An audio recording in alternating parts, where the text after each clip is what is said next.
So there were a lot of pretty bad experiences with iCarly that not only I had, but a lot of the fans had. It seems like the culprit is everything in the later seasons, similar to the other shows, similar to even Sam and Kat's existence. There was just a point where the writers weren't trying to impress us and we weren't watching them anymore. Like, you could have kept up with our intellect. In high school, I would have watched it if I thought the jokes were more relevant and necessary, but this just feels like they knew the generation that watched the episodes were leaving, so they had to just throw things at the wall just to get people's attention. And I guess it worked, because now we're here talking about it 20 years later. I mean, who's the real hero here? Not me. You can also blame your mom for buying you local land or those things I do always enjoy my rewatches of iCarly, like the commitment to the environment, the cynicism kind of owns it. It hits a guilty part of me that remembers growing up in this time and thinking that it was okay to make fun of people, that it was okay to ditch your friends or be a bad person. Like, it's funny and it's quirky. But now as an adult, I'm like, there's parts that work. There's parts that remind me that life is fun and games and everything is about empathy. But then there's parts where I'm like, okay, I don't subscribe to this. I watched it, but I don't believe what we're advocating for here, especially when we're talking about the Earth. No, I'm just kidding. That'd be a weird hill to die on. Oh, and I noticed a lot of the episodes were either a big special episode where the expectations were set so high, and that's the reason the episodes might be viewed lower. But then others were also like the guest star episodes where it was kind of special, but it wasn't the reason the episode was bad. Okay, so we start with the episode. It's called iDream of Dance. I'm sure you guys remember it. It was like one of the first iCarly episodes to air in general. I can't remember if it was like the premiere night or a couple nights after, but I just remember this being a big deal at the time. I was in middle school, probably wondering what Austin Butler was doing so early in his career. Starts with Carly walking into the classroom, seeing Sam eating a full breakfast at her table. Ew, who's gonna clean that up when you're done? Carly takes the turkey bacon and stops questioning her, which makes sense. Gotta acknowledge that this is before iCarly went like a little off the rails. I feel like for me, pre-season 4 was all the good stuff and everything after is just unstructured. So this is supposed to be the best season, you know, like this is where it started it all. So why is this a dance episode? It would be one thing if it was a musical episode, like give me a couple Freddie numbers, give me Sam singing jazz, even Carly can sing Stay My Baby, you know, one of the 2000 classics. But no, this is the earliest dud, I would say, for being so high quality. So clearly Miss Briggs is up with the times because she brings in a Scottish dancer, and you know how we were in middle school, always talking about those Scottish dancers. Please just wear plaid and dance in my class, that's all I need. Sam boos him, and even though I'm thinking that, you shouldn't say that out loud. That's actually really disrespectful. I remember once somebody was doing an audition for a talent show and the teacher said no, and that kind of broke my heart. In all fairness, this doesn't actually have to do with the subject they're learning, so it's like, Carly has a point here. So this whole event strikes the iCarly team to have an idea. Though they're traumatized by the experience, they're like, we should allow other people to submit dances to us and we could showcase them on the website. Wow, look at these guys. They essentially founding TikTok. Because at the time, these videos didn't exist everywhere. It was like every so often on YouTube next to all the parkour videos or emo rock compilation videos. It wasn't that common, so even this was a clever idea at the time. So Carly and Sam announce it on their webcast. Hey, submit a video to us, we'll check it. The way they talk on iCarly is kind of condescending to me. Like, I feel like adults just assume kids are that eccentric and peppy when they're talking, but it even feels unnatural for Jeanette and Miranda to be doing it. Like, I get it. I get what they're going for, but it's like, I don't know, it's like on YouTube with thumbnails. Like, you do something inauthentic to try to get somebody's attention, and once you have them, you can keep going. But they just keep it up every time. What is it with this? So Freddie runs to the girls and is like, guys, like, we got so many submissions. And check how big this laptop is in Freddie's hand. It is like half this guy's body. It is way bigger than his head. It looks like an iPad XL, and it makes Freddie look a little ridiculous in this moment. Gibby's adorable. He has a little cameo when we find out that Sam was attacking somebody's locker and it was his. I can't believe how young they all are. Like, this is insane. So they end up watching all these dance videos, and there's like an obscure amount, like they're exhausted. Spencer introduces a B-plot by saying he wants to be one of the dancers, and that's funny to me. I love this character. We get a little glimpse into Spencer's room, which I never realized they did. Does it feel like a normal episode so far? Yeah, that's because it kinda is, and this is where it starts getting off the rails. So Freddy, Sam, and Carly fall asleep watching all these weird dance videos. Next thing you know, they all appear in the same dream back at Ridgeway. There, everybody is dancing for no apparent reason. It's not like these guys have like a lesson to learn that they have to figure out through their dreams. It's just like, oh, what if every day was an inconvenient dance number that didn't necessarily need to get solved? There's nowhere to go or do per se, but we're just gonna be attacked by these dancers. Everybody has a different dream. Then we have Sam's dream where it's like her versus Miss Briggs, and it ends up being one of the Scottish dance numbers, and it's actually really impressive. I'm like, how did they get Sam to do this? Oh wait, it's an actor. Gibby comes in with his shirt off. I think this is like one of the first times that's happened. Get out of here, Gibby. This is my nightmare. And then Freddy's dream is actually really funny. It's like a guy hitting on Carly and he has to like step in the way, and it looks like it's about to be a rap battle, but instead he just does silent movements. Like, imagine this entire scene without any dancing. Like, it's just cringe.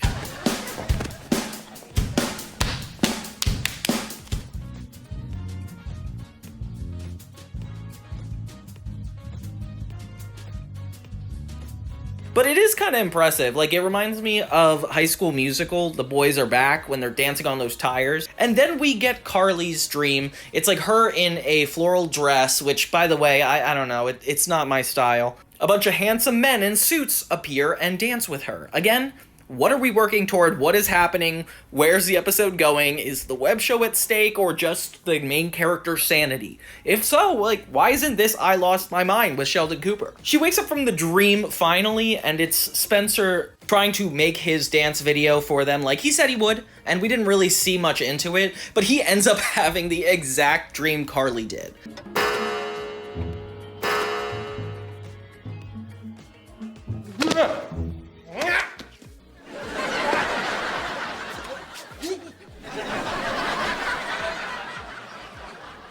I don't know what's going on here, but I think I like it. So overall, like, this episode, while it was wildly entertaining and the dance moves were borderline impressive, I feel like it didn't have anything to do with the core premise of the show. It wouldn't have worked as any Dan Schneider shows, and it didn't progress anything. It just feels like one of those let's do whatever we feel like doing episodes. And it's like, when I was at that age, I saw right through that. I'm like, guys, I need to see these characters going through stuff. I'm not having fun watching them dance. If they were singing or like had a goal, that would be fun for me. But there's not that. It's just, there's nothing to overcome. But with that said, it's like a really impressive season, like high quality for sure for the show. And I feel like this episode is the least impressive out of all of them, but still an impressive show. So this will go as my first season least important episode. Sorry guys, but I don't know. It didn't work for me. And I'm not crazy. Apparently this episode pulled in about 3.5 million viewers, which is a solid number for an early iCarly outing, but it wasn't a fan favorite either. Contemporary reviews were scarce, like critics don't always review kids sitcoms, but people have later talked about online that this is season 1's weakest overall. Not trying to toot my own horn saying I'm right, I'm just saying that the numbers don't lie. No, I'm just kidding, it's an opinion. But legacy-wise, they needed to introduce Gibby, I guess, so having this be his first episode, it's important for that case. The next one is season 2, I Go to Japan. So this is ridiculous, because season 2 of iCarly kicked off with the show's first TV movie special, I Go to Japan. It's like a supersized 3-part episodes. And it was ambitious, the gang leaving Seattle to go to Tokyo.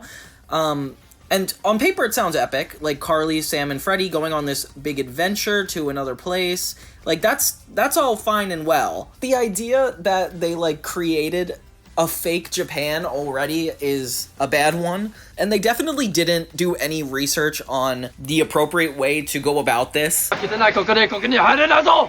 you understand any of that? I'm not sure, but I think he called us dirty street monsters. The idea of it being for this iWeb Awards, a big event that iCarly could finally be recognized for what it does, is exciting. I like that idea a lot. And I like the fact that we see our crew fly across the Pacific for this whole ordeal. And of course, every character being involved is perfect. Like, I like that Spencer's here. The only thing we're missing is Tebow. Why wouldn't they just put Tebow in here at this point?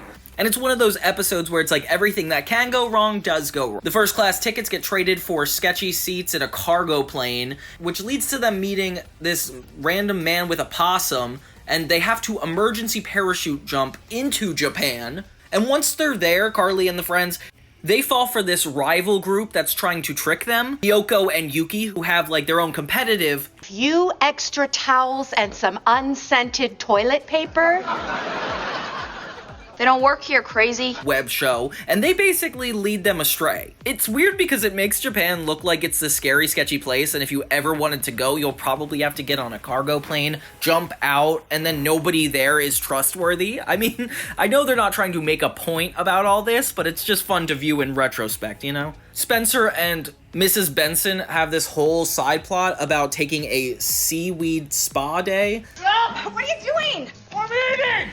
Eat faster! I'm eating as fast as I can! Getting wrapped in seaweed in the nude. And of course, it's as comedic as it sounds. It's literally them trying to get out of the spa, and everything just turns out well when Spencer decides they could just eat the seaweed to get out. I mean, weird resolution, but okay. Getting closer to the light!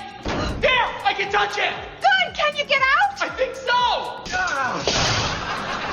Yeah! Hey.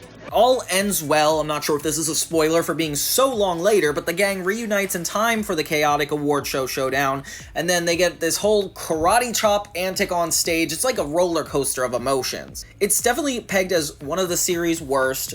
Why? Because I pegged it that way. It's a little too cringe comedy. I mean, as a kid, you like the slapstick journey, but here, the fact that the cultural stereotypes, you could tell the writers just needed to get out of telling cultural jokes, so they focused on more physical comedy, slapstick. But the nonsensical plot is speaking for itself. Like, it just doesn't go as far as being like this great feature event that leads them into growing as characters. It's a series of tragic things happening, which is usual for a Dan Schneider show. If you've seen Drake and Josh, this essentially is every episode in a nutshell. Sometimes it even feels like this live-action cartoon, and not in the big-time rush, Ned's Declassified Scott Fellows way. No, it's not that cute. Honey, Higgles! Oh yeah? Uh-huh. What's up, what's up, what's up? It's more Looney Tunes before they realized they had cultural sensitivities out there. And it kind of ungrounds the show for a little bit, especially since everything about it is so grounded. Like, it's this web show using modern day technology to go through something. That is exactly abandoned in this special. So it's almost like, and there's a fine line between funny and cringe. Like seeing Freddie, Sam, and Carly have to get all the way back to the web show after being abandoned on the side of the road. That's interesting. You even see Los Angeles City Hall as a Tokyo building in the background, so it's not like the editors were committed to making this accurate either. I just wish I didn't look back on this episode and was like, oh, that's the craziest iCarly episode. I wish I looked back and was like, oh, that's a cool special. Kind of like I am with the Jimmy Timmy Power Hour. But this doesn't hold a necessarily important place in history, and it doesn't really make the image of iCarly look any better, even for the fact that this was its peak. Like, quality-wise, storytelling-wise, character-wise,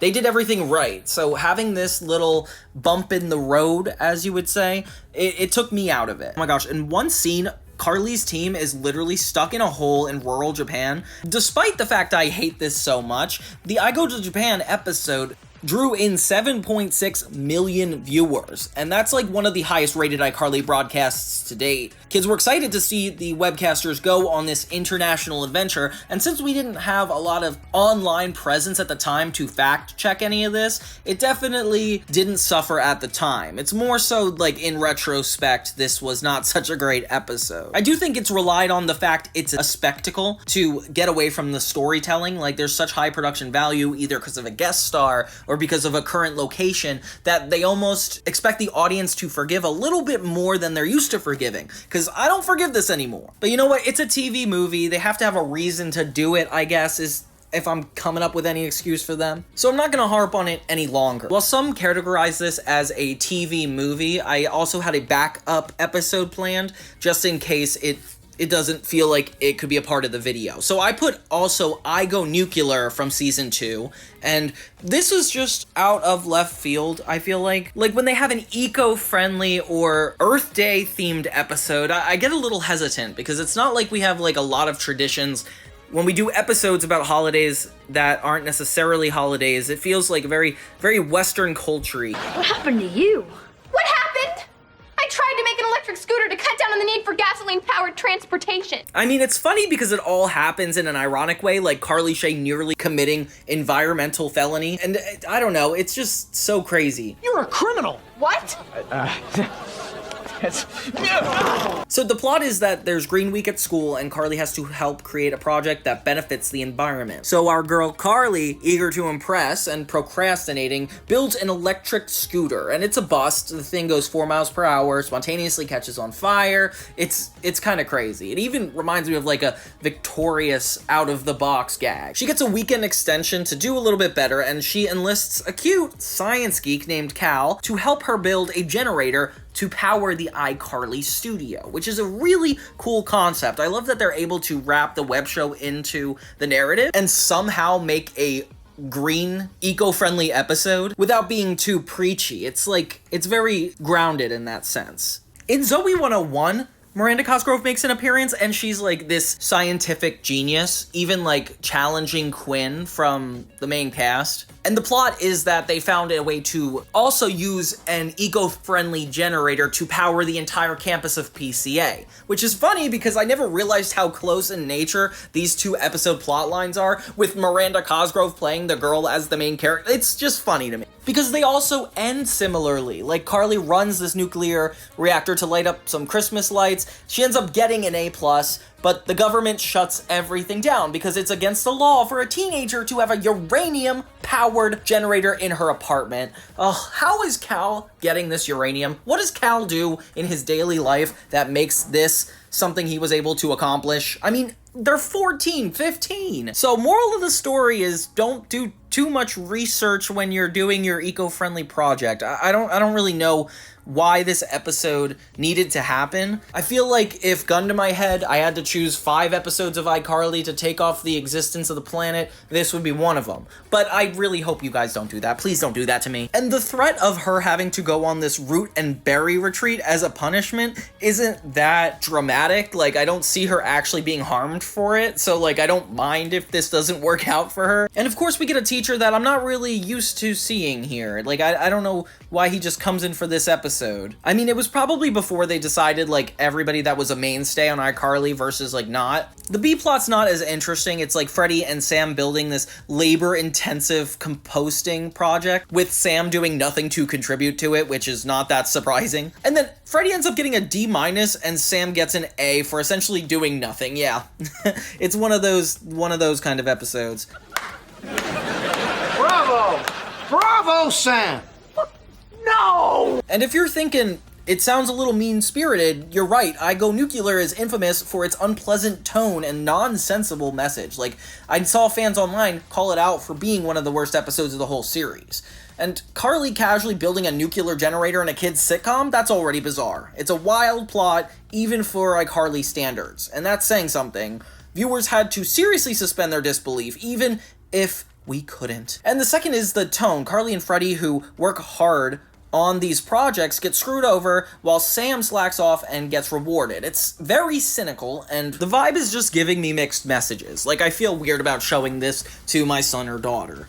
But hey, it was 2009, I guess. It's like an anti-lesson episode. I'm not gonna lie, some of the bits are so ridiculous that they are pretty amusing, like Carly riding the rebuilt electric scooter and screaming, "I'm helping the environment," only for it to set on fire. Like, that's funny. I like that, and as a kid, I thought that was probably hilarious. And I guess if you like dark humor, the idea of Carly nearly contaminating half of Seattle is kind of funny in like a twisted way.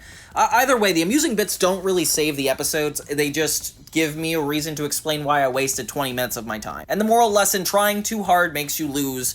Doing nothing gets you an A is just, I don't know. It's just not helpful. I can't help but wonder if this was like a forced episode from Nickelodeon to celebrate Earth Day. But then I can't believe that that would even be like a thing. I don't remember. It's an unforgettable misfire, to say the least. One that unironically keeps the iCarly fandom talking about the show's lows as well as highs. So just remember, kids, don't try this at home. Seriously, you leave the uranium to the professionals. Cal. Oh, and before we jump off this, can we talk about how much this environmental teacher is being mocked just for caring about the environment? Like, they treat him like he's some hippie nut job. And it kind of reminds me of Psychowitz. Like, seeing him eating at the Groovy smoothie with Carly, Sam, Spencer, like, that's also inappropriate outside of school. We take our buckets And do this!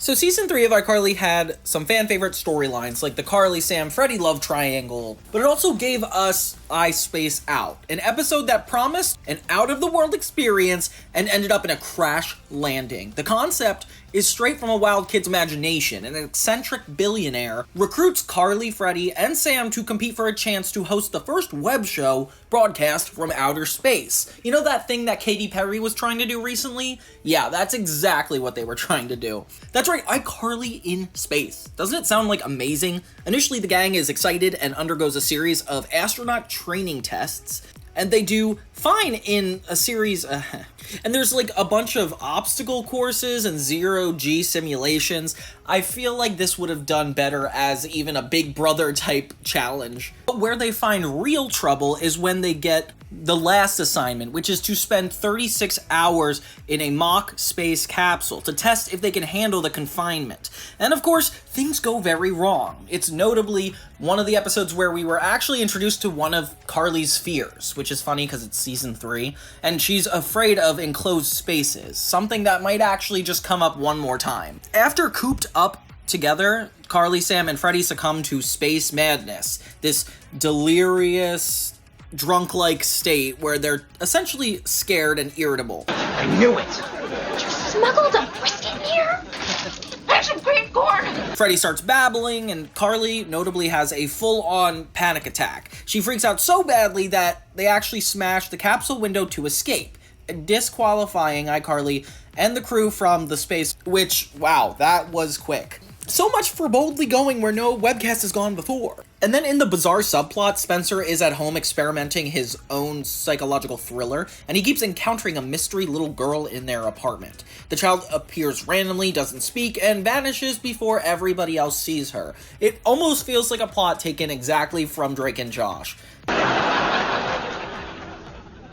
See, this is okay. Because I know you're just my imagination. So I'm just gonna open the fridge. Because it's named Dr. Paxil after the anti-anxiety medication, which, don't ask how I know that. He suggests Spencer's probably hallucinating because he's missing Carly. Aww. Spencer almost believes that he imagined her because obviously it's a realistic reason to think that your sister's going to space and you're worried about her. Like, I like how that ties into the main plot. But when Carly comes home after the failed space test, she sees the little girl too, so Spencer wasn't ridiculous or crazy. Hello. Who are you?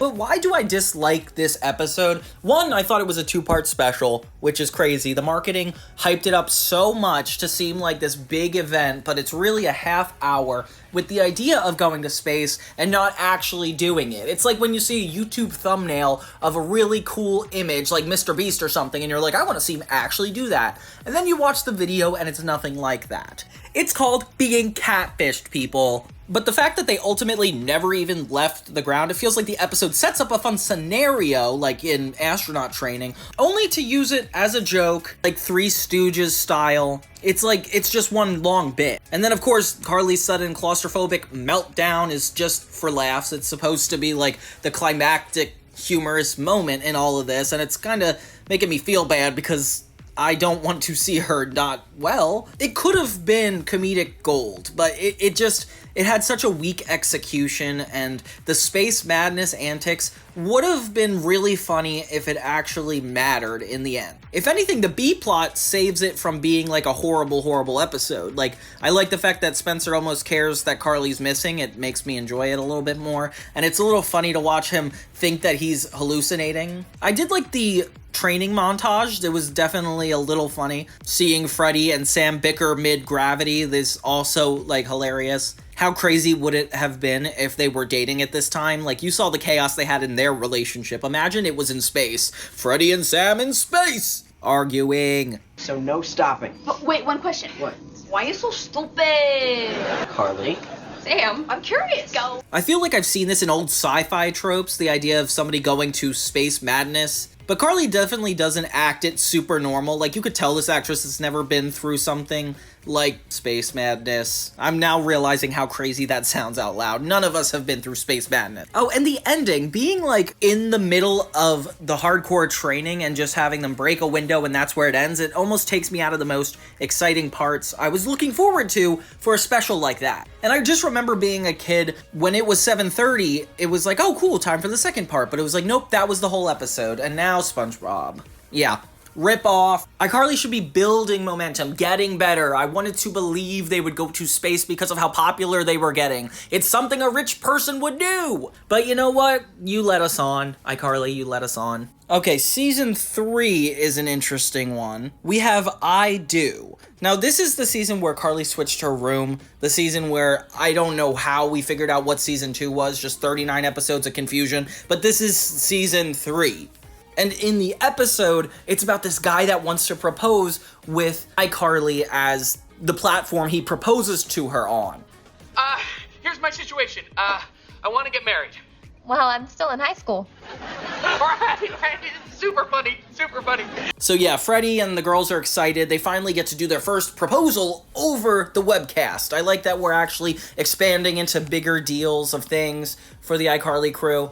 And that this guy is just odd enough to be a character in this universe. The fun thing about this episode is it starts to take place only at this wedding, because they're invited to the wedding as a part of the whole ceremony. It's funny because they kind of justify it by being like they don't have a lot of friends, so they have these random strangers that are on a web show be a part of their bridal shower.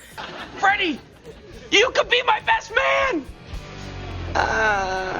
And it's kind of sweet. Like, I like seeing the main cast in suits and getting ready for a wedding, but the wife is a little crazy and obsessed with Spencer, so she almost backs out of this whole wedding. Honor, respect, and care for him as long as you both shall live. I think I'm in love with someone else. Whoa. Spencer.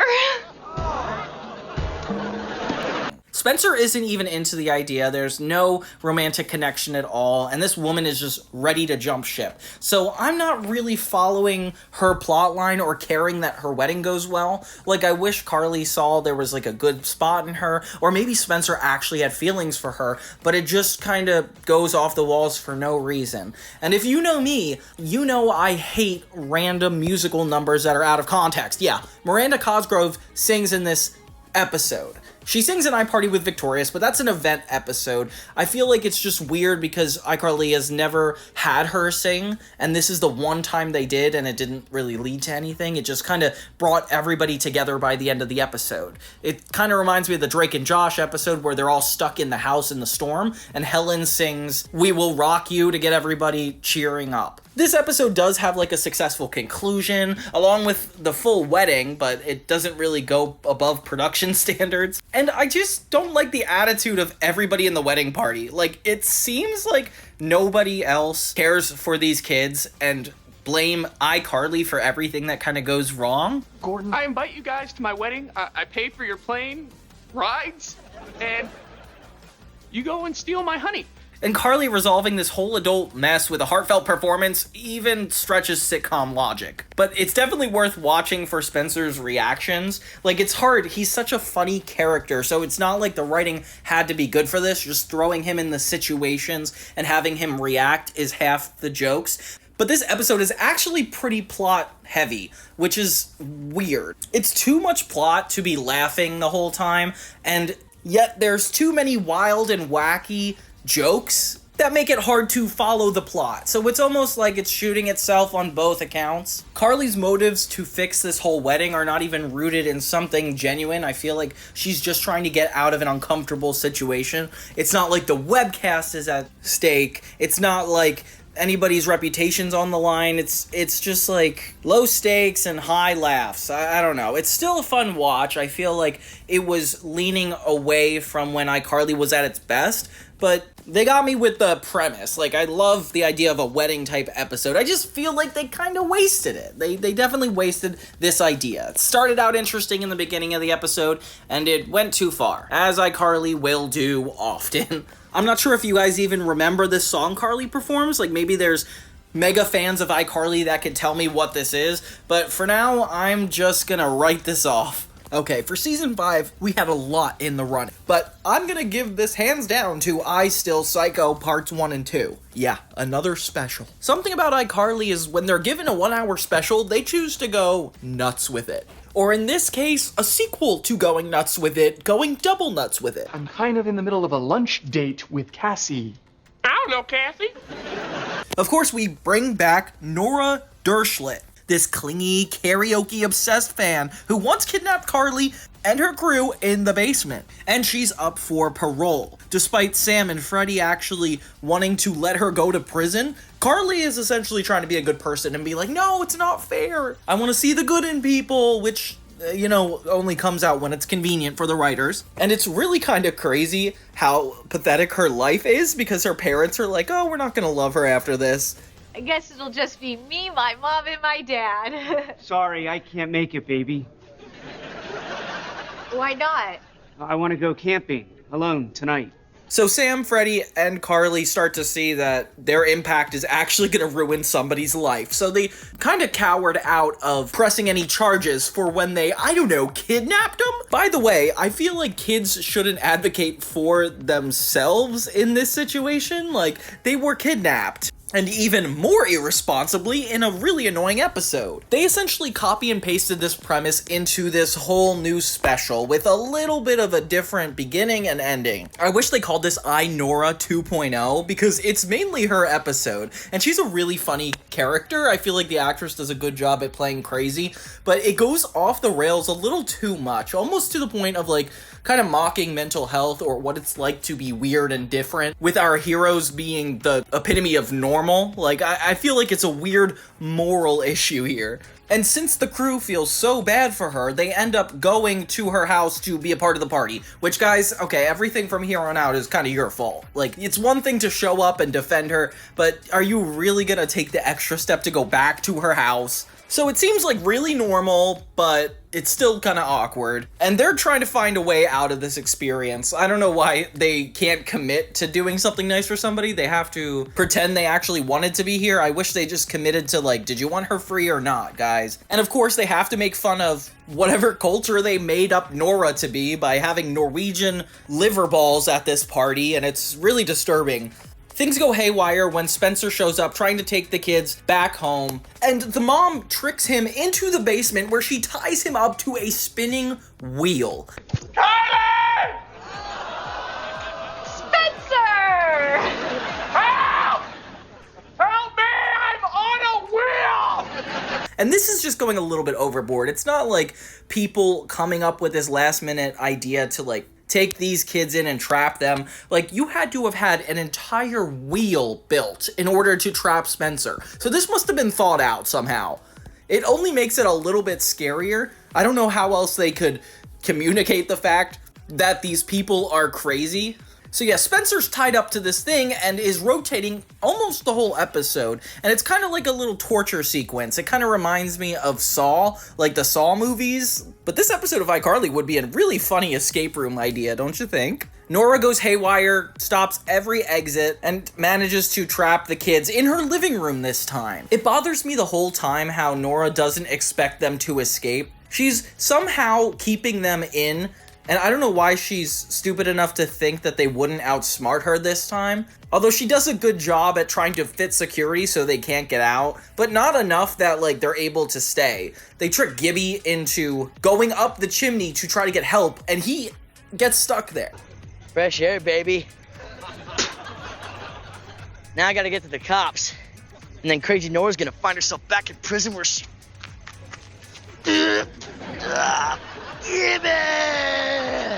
So it's like everybody kind of has their own bit, and comedic way of trying to get out of the stuck situation, but none of them can successfully do it. Not only that, the methods are kind of boring. Like, the different ways they take to get through it are really mundane and simple. Not like a Drake and Josh stuck episode where they're in the treehouse or stuck on the side of the road. Nope, it takes place in all one location. And if that episode of Drake and Josh couldn't extend into 40 minutes, I don't know why this has to. There were some outlandish jokes while the plot wasn't super interesting, and those are always entertaining, like seeing her tackle Freddy onto the table. Although when you realize the reality of the situation, it's almost not that funny. And I get it, it's a sitcom, we're supposed to suspend our disbelief, but here it's doing overboard again. Everybody's stuck playing party games, and there's no real point to any of it. And the thing that really bothers me is Sam pulls out her butter sock, and the audience claps as if it's a guest star. I'll tell you what we're gonna do. As soon as those two freaks walk back in here... No butter sock. And I didn't know if we reduced ourselves to clapping for a sock with butter in it, but it's weird to me. The B-plot is interesting. It's a lot about T-Bo needing to stay with Freddy and his mom, but his mom doesn't like who he is normally, which is kind of disrespectful. Like, he's just a normal guy, and now he's pretending to be, like, a put-together businessman that has, like, the utmost respect, and Mrs. Benson is, like, falling for it the whole time. So it's all about him trying to keep up this charade in front of Miss Benson, and it kind of feels a little bit shallow because it's somebody that the main cast cares about, but not cares about enough to let him come clean, and Miss Benson is just downright against everything he's doing. It definitely feels like it could be racism. I don't know what else it could possibly be implying. I mean, maybe if this were a different race as T-Bo's part, it's definitely controversial. It would be one thing if the jokes kind of made up for it or were funny enough to justify it, but I feel like it didn't necessarily get there. I mean, it's nice how that plot wraps into Freddy's mom and T-Bo saving the day inevitably, because then they come together and they make up for whatever reason. But most of the episode, it's just a little bit annoying. They're only able to get out of the Nora situation by having Freddy enact this tracker chip in his head in which Sam lasers him, leading Miss Benson to realize that they're in danger. So then they show up, everybody is trapped in the house, but it's quickly solved as Freddy's mom and T-Bo destroy the bad guys. And it's like, this was supposed to be a web show. A show about a web show, and now it's about kidnapping and breaking and entering. Jeez, guys. And I'm a pretty forgiving guy. I feel like a funny joke or two would let me just forget about all of it, but I just felt like Freddy's mom and T-Bo's plotline was a little off base, and the A-plot wasn't even interesting enough to hold 40 minutes worth of time. Like, I feel like even in 20 minutes, this episode would have been below average. I do feel like T-Bo as a character is really funny, and the situations he gets in. Like, I want to know the guy behind the juice stand, and have him be a person outside of it, as opposed to just another wacky adult character that backstory is super vague for no reason. Like, T-Bo doesn't need that. It says you must stay at least 100 yards away from some girl named Portia Sweet. I keep accidentally calling him TiVo, like the TV, and I don't know why that keeps popping in my head. But yeah, the plot just mirrors iPsycho almost beat for beat, just with more people and louder stunts. Nora's parents being deranged is never really explained or mattering, you know, so we don't feel bad for her. There's no reason to have a miscommunication about this. It's just an easy jailbreak episode. The fight scene, although, is a fan favorite. I feel like a lot of people remember this part of the episode, but like I said, you don't need a two-part special to justify this kind of action scene. But yeah, no characters had a before point and after point. Nobody grew. It was just an episode for the sake of being an episode, which I guess is okay. It's a kid's show. Do what you want. As a viewer, I was like, yeah, this isn't it. This is not fun. This is not exciting. This is not storytelling. It's just somebody trying to create a skit and not only be 20 minutes, but 40 minutes long. I can't be entertained like that. Yeah, then for season 6, we have I Go One Direction, and this one was surprisingly bad. They've had guest stars before, some actually famous, and this is another one of those. Spencer and Carly get back from vacation, and they just plop the characters in the living room doing nonsensical things. Like, they don't even care what they're doing with the characters anymore. Tebow is in a kiddie pool while Sam is grilling. The doctor comes by and lets everybody know that Carly got sick on the trip. She's dizzy, hungry, and it's a really bad sign. I just found this at the junkyard. Amongst the junk. What is that, a motorcycle? Motorcycle? What about this looks like a motorcycle? Do you see wheels? A motor? Anything motorcycle related? Look, I'm just a kid. I'm not a wizard. Meanwhile, Freddie gets good news that One Direction wants to be involved in iCarly. And it's really exciting for everybody, specifically Gibby. Gibby has a big crush on them, and that is probably my favorite part of this whole episode, having a crush on One Direction. I love it. I feel like the interactions with the band members are so few and far between, and these guys are essentially used as a prop to bring around the set. Unlike Fred, that was like weaved into the plot, now it just feels like they're putting guest stars on the show just to stand there and not even have a lot of lines. Like, none of these characters even have distinct personalities outside of being One Direction in real life. Do you guys want to hear my idea? Yes. Does it involve the motorcycle? No. Whoa, wait, replace Harry? Well, not for real. We just make him think he's being replaced. Who with? At first, it's kind of annoying. You think it'll be over in a little bit, but then Harry Styles takes Carly's drink and gets her disease. Oh, jeez. So yeah, he becomes sick, and it all happens within the iCarly studio. So it's essentially one location this whole episode. And Carly ends up taking care of him in her bed. I don't know why Harry couldn't go anywhere else. He's rich, he's well-known. I don't know why he would impose on somebody that is trying to work with him only professionally. And he takes advantage of the situation, but they don't actually give him enough lines to make it seem like he's asking for these things. They're just basically like, Carly, he's so overwhelming, he's so overwhelming. And then at the juice bar, they're actually trying to figure out a way out of this, and like I said, it's like Carly, Sam, and Freddie are the only ones talking, and they barely chime in.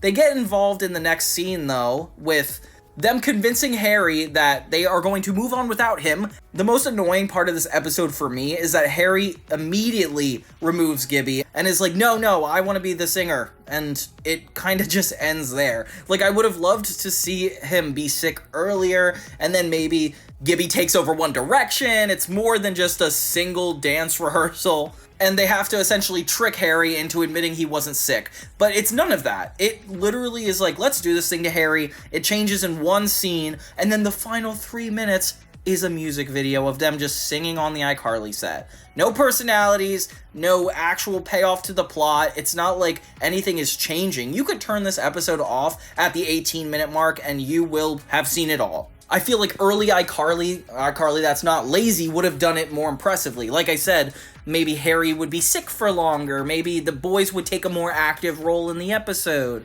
But there's not even enough time in the episode for us to believe that Gibby would even be a member of One Direction. And that's like the whole gimmick for me. Like, I want to see how One Direction could interfere Carly, Sam, and Freddie's lives when really it's one interaction with one band over the course of one single day. Like, at least have given us a big finale where Gibby's about to go on the iCarly podcast and change it, but there's nothing at stake, there's nothing the boys need to interrupt, and Harry being sick in the first place really doesn't play a role in their lives. Overall, it just feels like a promotion of an episode, like Disney Channel did Studio DC almost live with the Muppets, and it was all about promoting the Muppet stars. This is what it feels like with One Direction. I hate when networks lean into the fact that they could probably just put in famous people and that will make up for the story. And sure, like, in retrospect, we did kind of drop everything for an episode and watched it, but I feel like we deserved better than this episode. I saw people online talk about how Spencer's B-plot is just a little goofy, even borderline creepy, because the whole thing is he's trying to impress a girl, so he says he'll teach her how to work out, even though we all know Spencer doesn't know how to work out, and she assumes that she means her daughter, so she gives her daughter to Spencer for the day and just abandons her. And I feel like the adults in this world are not painted in a beautiful picture. Spencer spends the entire episode taking care of this girl, giving her a makeover, and Nothing conspires at all. Like, Spencer's not worried about impressing the girl. She actually leaves in the first 2 minutes. There's no reason that Spencer doesn't kick this girl out. There's no retribution if he doesn't do this. It's more just him hanging out with a little girl around the apartment. I don't think it's necessary. I don't think it's worth watching, honestly.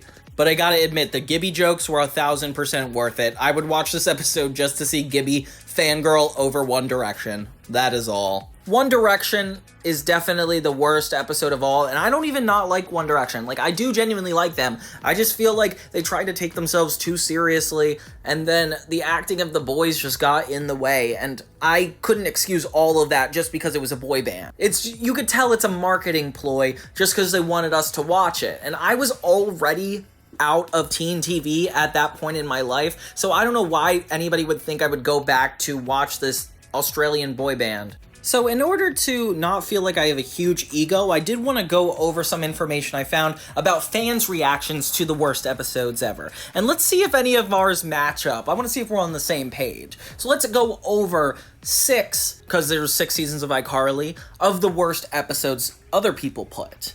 At the very last, they put iCarly I Meet Fred, which of course they did. I definitely felt like this episode was good enough. Like, I thought it was funny. I liked Fred. I felt like diving into the internet culture of reality is exactly what iCarly needed to be authenticated. I felt like they handled it in a very grounded way while still making it really funny. It still deserves to be higher than I Go One Direction. Like, that episode is really horrible. I don't know why it wouldn't be right here. Then 94, the second least best episode, is I Bloop 2 Electric Boogaloo. And I totally am happy this is here because I didn't want to include the Bloop specials because obviously they're clip shows. Like, the Dr. Phyllis episode of Drake and Josh was a clip show. Like, that's their way of showing the outtakes in a way that counts as an episode so nobody has to do as much work. Not a big fan of that. But this one in particular was really off the rails in the sense that not only did it make no sense, but they were breaking the fourth wall in ways that didn't even work, with having Rex from Victorious be the host. And it's like, I don't understand who the fan service is for. Like, maybe the people that liked the Dan Schneider universe, but I like the shows from the universe, but I still didn't even appreciate this event. It felt like I just couldn't trust the writers from now on to even believe iCarly's real. But that's a critique I have for a lot of the ending episodes anyway. I do think I Bloop 2 is a super big low, and I'm happy it's low on the list because it definitely doesn't deserve to get credit. And then, 93, we have a video, I April Fools. Oh, thank God, guys. I hate this episode so much. I know Quentin Reviews talked about it a lot, and I remember seeing it later because I did not grow up watching this episode. Like, this did not show up, and I understood what was going on in middle school. This episode virtually had no structure, no character growth, and then also no reality to it. Like, Spencer shows up as a woman randomly in the middle of it, and it feels like a sketch comedy show with no actual sketches in it, just interwoven character conversations, not forwarding iCarly in any way. And if you saw the Victorious episode, it's kind of the same thing. I don't know what was going on in Nickelodeon's mind that they thought to celebrate April Fool's Day is to let these shows just be one big joke. Like, we already established that these are kids that are trying to relate to us through their own things, but then you send us these episodes where it's like, are we on the adult side laughing at them, or are we still with them? Because I've never experienced something like this. Have you? Then let's group together the next 3. We also have I Fix a Pop Star from Season 2, I Sell Penny Teas from Season 4, and IQ from Season 5. So these episodes were super low on the list, and it makes sense. This was like the later half of iCarly. 2010, 2011 is when it started to get into that April Fool's era, with every episode being a joke on the audience. And while I didn't put a lot of these even in my top 6, I definitely see where everybody's coming from. Like, these episodes were definitely veering too off the iCarly path, and that's definitely a pattern I noticed in the last couple seasons anyway. I did, however, like the I Fix a Pop Star episode. Like, the whole Ginger Fox premise was really good. I liked that they had that episode with the chef. Like, that's both of those episodes, iCarly trying to help a celebrity outside of the web show, is just always interesting to me. So I felt like they did it good here. I don't think this should have been one of the least enjoyable episodes, but I'm not surprised. Same thing with iSell Penny Tease. I thought that was funny enough to be considered a good episode of iCarly. It didn't take anything off the rails. And IQ also, I think IQ is specifically not a good one anyway, because of the fact it's just about iCarly, just about Carly trying to impress a guy. It's like the most stereotypical sitcom trope, and to be so far in the series, like, we want to see more episodes about the web show. We want to see about these characters, not them backtracking to a point where they become, like, stupider and stupider. Like, it feels like this episode definitely shows its cracks in its main plot. Drake Bell and Josh Peck. They've grown up on The Amanda Show, battling lobsters, fending off frog puppets, and getting beaten up by girls on a regular basis. So what's next for this dynamic duo? Their own show. Okay, I've been having fun making these offended by videos. I don't know if you guys think I take it this seriously, but it is fun to talk about in retrospect. Of course, Drake and Josh is one of the most interesting shows to me. Not only have they had controversies in the past, but they have episodes taken down. They have horribly rude endings sometimes. But some of the more crazier stuff happens within the episodes we don't think are good. Yeah, so today we're gonna be going over the worst episodes of Drake and Josh, the ones that are so bad, it pretty much offended me. It made me feel like I was wasting my time, which, spoiler alert, I always am. But this time it was in bad taste. So what's up, everybody? It's Johnny2000. Don't forget to subscribe for more 2000s nostalgia. And we're going to be diving into more shows like Zoey 101 on Fabulous, more Sweet Life of Zack and Cody, Sunny with a Chance. So if you like any of those shows, make sure to join me. But without further ado, let's jump into Drake and Josh. So the first season is really short, 6 episodes to be exact, not exactly a long season here. And you know what? They didn't do a great job at varying the episodes a lot. A lot of the same themes are repeated throughout the first season, as they only really had the fact that these guys were stepbrothers as their main plot, so it would more so be one episode is about Drake liking a girl and Josh getting in the way. A second episode is about Josh liking a girl and Drake getting in the way. Like, it's a lot of the same stuff. I feel like what made Drake and Josh really funny overall is when their dynamic really ripened, and it became more of a character ensemble-like show. One of the prime examples of this is the 2 Idiots and a Baby episode from season 1. I think it was episode 4. Yeah, so this episode was a lot of montages. Drake's really smart, but he's all about having fun. Fun, fun, fun. The cold open starts us off talking about Drake and Josh's differences. Surprise. But it's a lot more mundane here because they didn't get to the nitty-gritty of what was funny about their characters yet. It starts with Josh literally doing carpentry in the boys' room and Drake and Josh getting a fight over it. Like, why is Josh the one being silly here? I can't hear you! I'm wearing earplugs! Oh. It's so funny that, like, Drake is the straight man in a lot of the first season. It just shows that they really didn't know what worked yet. Oh my gosh, and the drum set was taking place of Josh's bed. Where did he sleep before? The couch? That was crazy. Looking back though, I think it was a good decision to move the couch facing the camera as opposed to the side like it is before. So yeah, when they're arguing, Drake uses the guitar as a way of drowning out Josh, which is kind of disrespectful. Like, this is his room. All right, let's compromise. We could... I was just gonna say, but I just wanted... And you're moving in. Like, come on. I just realized we never see, like, the actual move-in. Like, even in the pilot, we just get thrown into Drake and Josh's lives.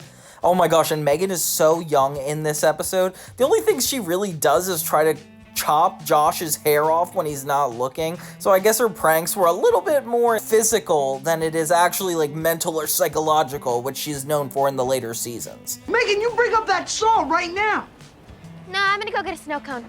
Audrey and Walter are going to dinner with Walter's bosses. And Josh volunteers him and Drake to take care of their child, which is kind of crazy because Drake actually has a band rehearsal that night. Josh defends that this is actually something they're trying to do nice for their parents, which is essentially the bane of Drake's existence. He's trying to get a promotion. Yeah, well, my band's show tonight is just as important as your dad's dinner. And we get to see Drake's band again. Aw, I miss all these guys. I wish these were the ones that were in the Storm episode. You tell me these actors didn't want to come back for that? Come on. Nobody's talking about an alligator.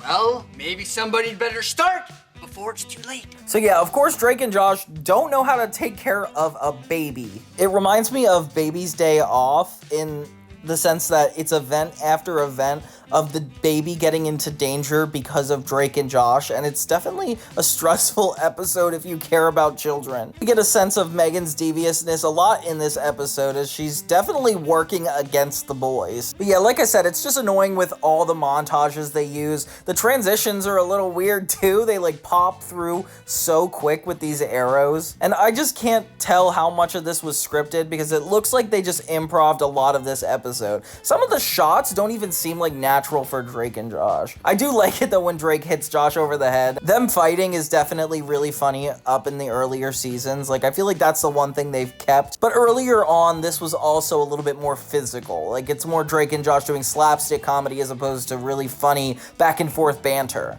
The band keeps pushing Drake because he has to go on soon, which is crazy. I can't believe Drake has an actual performance and is taking care of a kid right before. Josh, that's a negative point for you. I do like that we lean into the fact that the guys are clueless and don't really know how to deal with it. Well, It's not bad. Really? Oh, that is the worst thing I've ever smelled. I do not like the joke where they're smelling the baby. Like, it's so gross already. Now you have to show me them sniffing it. Ugh, these poor teenagers. That reeks. And the catapult that Josh was working on at the beginning of the episode just happens to be a factor in this. Like, that's crazy. So the baby goes missing. He talks about the fact he made a catapult. And of course, they assume that the baby was in the catapult and sent to the roof. No way.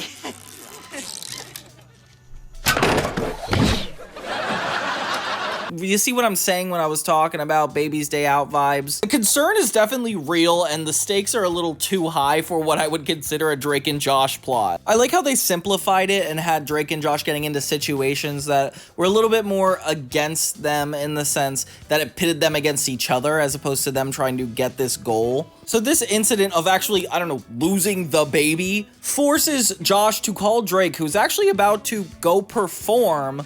Drake faces the moral dilemma when his guitarist actually tells him he should be focused on what he cares about. This is actually kind of annoying because they do this exact scenario in Number One Fan in the second season where Drake is debating going on a radio show or coming back to his number one fan. And of course, Drake makes the right decision every time. It's a TV show. These are the standards that's forced upon them. But hey, I'd be scared to see what happens if they had creative freedom. But Josh trying to get the baby to say Marco and then Polo is so funny. I don't know why, that's just such a genius bit.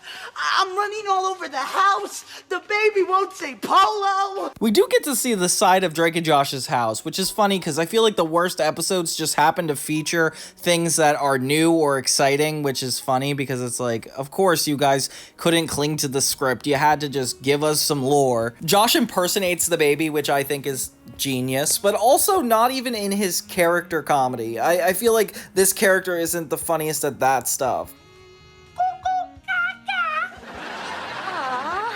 But I gotta admit, I did laugh out loud when I heard him on the phone saying goo goo gaga. Like, I can't get over it. Josh accidentally says the word mama, not realizing that the baby never even said mama before. So the mom is like, oh my god, we gotta get home. And the dinner ends early for them. Oh my gosh, this is crazy.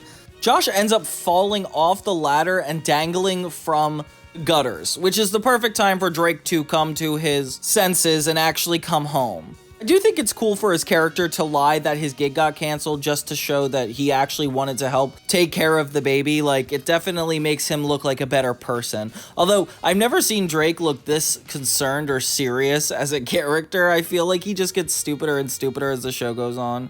So Drake solves the problem by sniffing out the fact that it was Megan who took the baby. Oh my gosh, Megan. That was a weird kind of low. Like, it's very specific to take a baby from somebody. Megan!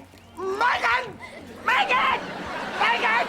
Megan! Hey, Megan! At least bring me a snow cone! Josh ends up falling off the roof and then onto the boss. Oh my gosh, poor Walter. It's his actual son too, so that's like even worse. Walter? Yes, sir. Your son is on me. I'm sorry, sir. Drake is able to surprise Josh by having the baby back just in time for his parents to come home. So everything is safe and secure. Once again, rewarding the bad behavior, which is kind of funny, actually. It does kind of end on a depressing note as the mom is trying to hear her son to say mama, but he can't get him to say it, so it's kind of depressing. Drake and Josh have more character moments than they need, and they agree that they are good in each other's lives. I don't know what Drake is wearing, though, like all denim. This must be like a 90s fiasco. But yeah, pretty unnecessary episode. It kind of brings them together, but they also are brought together at the end of every other episode in this season, so it's not like it's special or, I don't know, necessary. It is funny watching them try to take care of a kid, but like I said before, it feels a lot more montagey than actual plot happening. I do like the catapult idea, but like I said, that seems like something stupid enough for Drake to do, not necessarily Josh. But this early in the series, they were still feeling things out. What can you say? The baby's missing, the house is destroyed, and my dad's gonna get fired. It's funny because Dune Buggy and Pilot I've not been able to find on streaming services, which is kind of crazy to me. I feel like those are also not great episodes. Like the first season was definitely trying a lot of things out, but even to reference these things, I couldn't watch them. What the heck? Because with all the pain and hunger and disease in the world, there's really no better use of my time than to make sure every blessed cup holder is rock solid steady. Okay, so the reason I'm putting movie job here, debut of the premiere theater. I mean, what more could you want from an episode? There's just something about movie job that just feels like underdeveloped, especially in retrospect, like looking back at what Drake and Josh is so known for, like its characters, its situational comedy. It just feels like it's a little still trying to figure itself out. No! Yes. Oh, Drake, say it's not so. I'm afraid it's so. No! And for me, that's not why I watch Drake and Josh. I don't watch Drake and Josh to see plot develop. I watch it to have a good laugh. And unfortunately, the characters don't feel figured out at this point. Crazy Steve debuts here, and I feel like he's not even himself quite yet, although we do get a hint of Jerry Trainor's neurotic, loud attitude here. I feel like the whole episode is revolving around this one joke. The only thing you might want to check out is the cup holder in seat 34C. It's a little wobbly. Well, I'll get my toolkit and have a look at that just as soon as the next movie lets out. Great. It's not like the jokes aren't funny in this, it's just they feel less clever than earlier ones. Like this feels like it could be copy and pasted onto any sitcom, less of what makes the characters of Drake and Josh unique. Drake and Josh go to the theater they always go to, and we see that they love watching movies, which is kind of nice. It's nice that there's a little bit of a through line for this. I love the way the director used hot girls as a symbol for, hot girls. People keep going up to him and asking him if he works there, and asking him questions about the theaters, which doesn't make any sense because he doesn't work there. They have nuns come in, which I did not expect this early in the series. Excuse me, son. What time does Buckets of Blood begin? Well, there's a show at 7:50, but instead, might I recommend Headless Honeymoon? They're looking to see something gory and bloody, which is like kind of crazy for nuns, but definitely funny for a teenager. And it bothers me how into it these nun actors get. Like, are they real nuns? Because they seem to be really into Josh. And Josh is a teenager. The funny thing is that Helen is immediately the funniest version of Helen there is, off the bat. You made Crazy Steve quit? You hired a guy named Crazy Steve? Had to. Long story, not pretty. So Yvette Nicole Brown is such a good actress that she's already season 4 Helen in her entrance. See, a couple years back, Crazy Steve found out my niece was having her bat mitzvah, and he got upset because he wasn't invited. So while we were all in the temple, Crazy Steve showed up and slashed everybody's tires. It's like, it's so crazy how good you have to be to do something like that. Yeah, but she hires Josh, and labor laws don't really matter immediately. I also used to work at the movie theater. I remember I had a badge with my favorite movie on it, and it was the SpongeBob movie. Don't make fun of me, please. So Josh comes home pretty quickly and frustrated at his new job and all the stuff he has to deal with, which is so funny because he's like already a 40-year-old man at, I don't know, 15 at this point.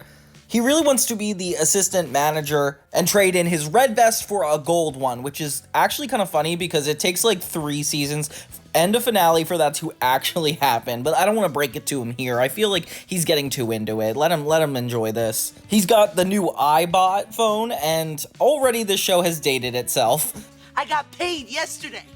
Money!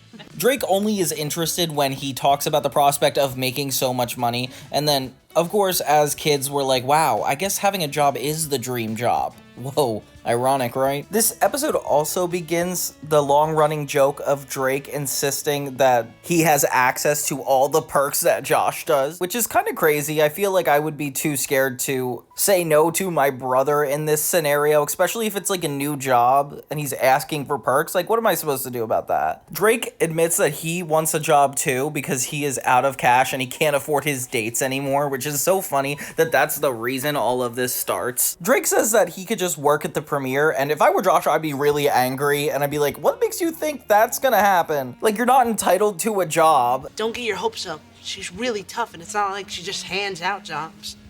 Hey, Helen, can I have a job? Sure, start tomorrow. And then, of course, Drake asks Helen and immediately gets it, like as if it's no big deal. But good for Josh. He's very peppy in this season, very optimistic and excited to work with Drake, which your optimism is not going to last, Josh. Last year you gave him a coupon book that you found in a dumpster. It is kind of trippy watching Drake in a premiere vest, especially since for the rest of the show, this will never happen again. This episode is a perfect example of the Dan Schneider universe always rewarding bad behavior. Clean up these straw wrappers.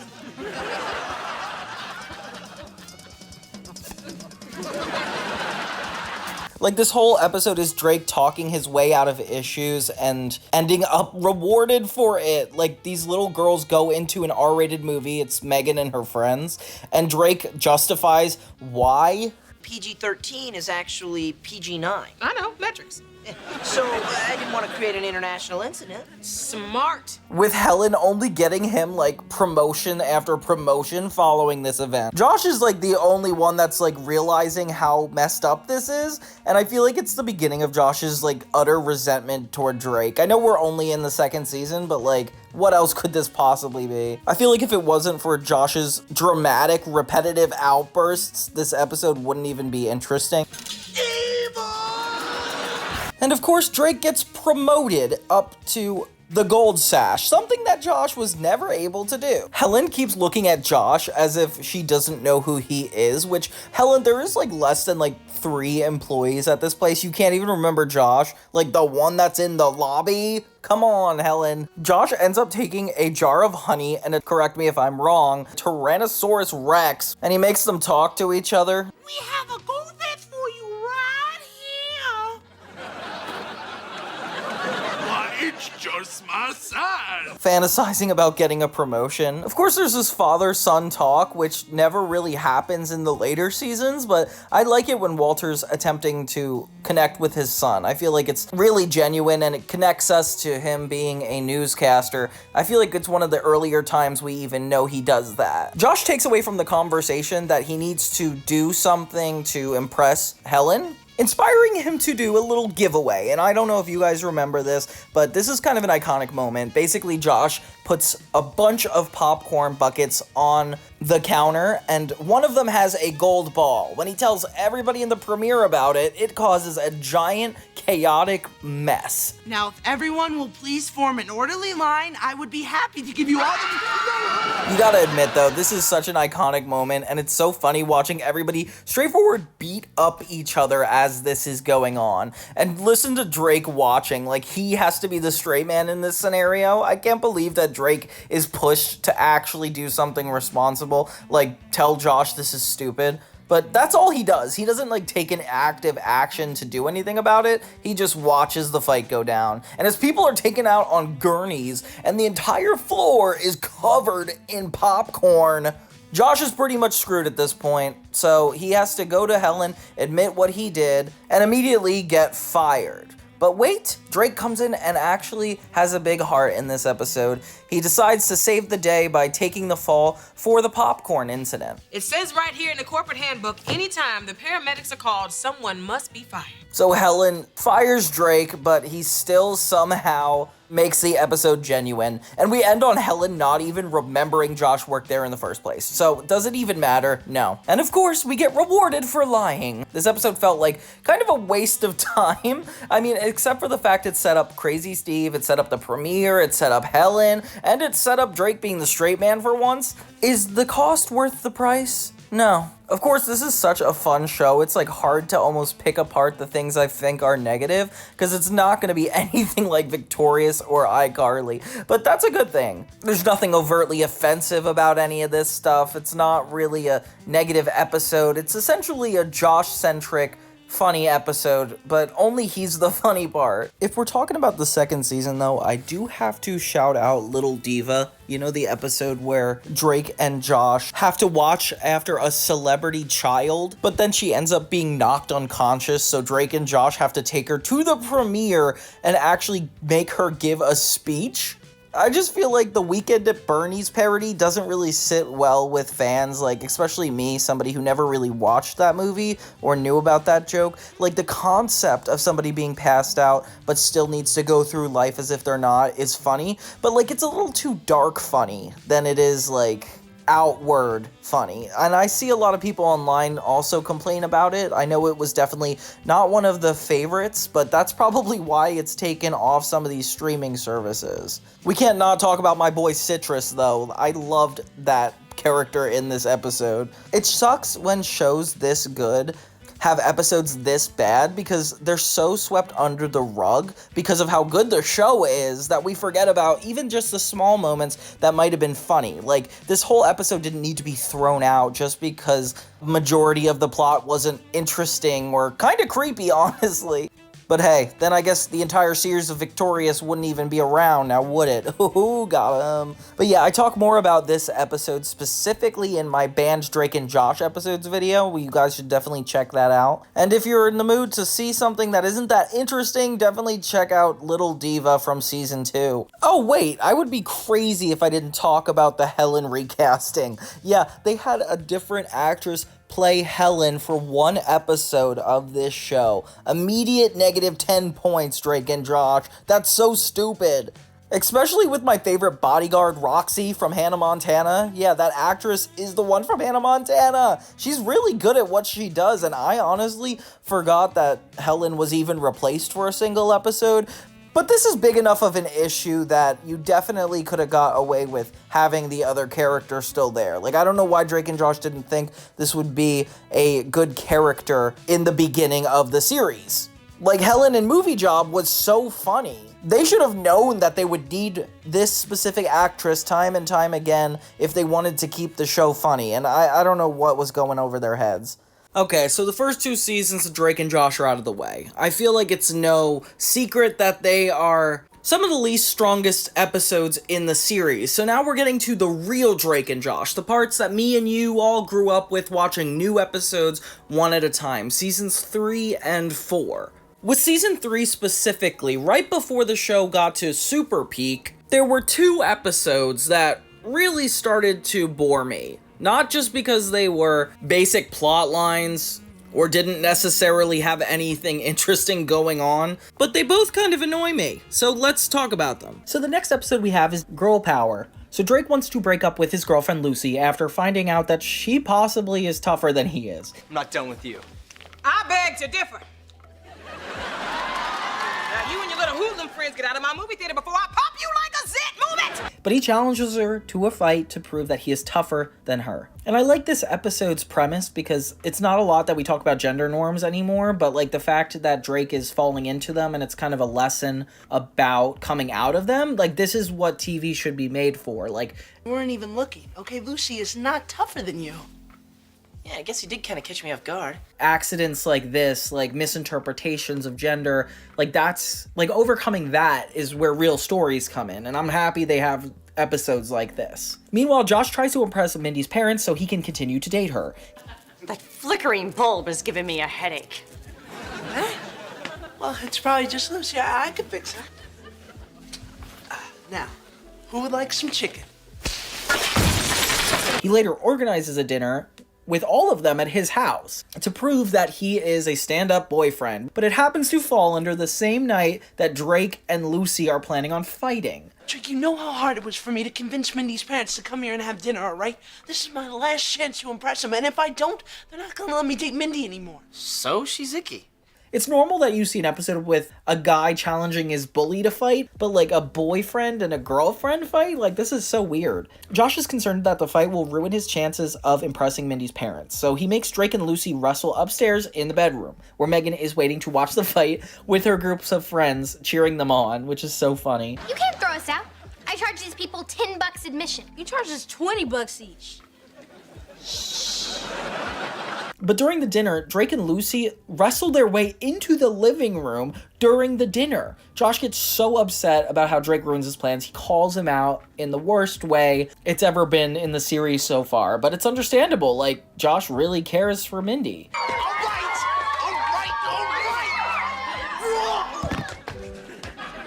It's a draw! Mindy's parents see how much Josh cares for their daughter and allow her and Josh to keep dating because of his commitment. What were you two fighting about? Because he didn't believe that I was tougher than him. Well, of course you're not.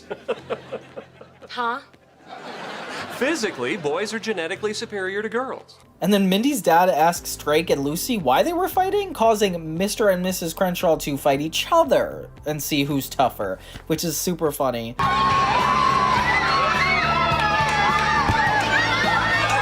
During the end, Josh tries to pick up a piece of chicken for his dinner by using his fork, but Mindy's brother Aiden gets mad because Josh picked the piece of chicken he wanted and he leaves the dinner table, which is funny. So Lucy actually does come back in the Storm episode, but this is like one of the only times she's here.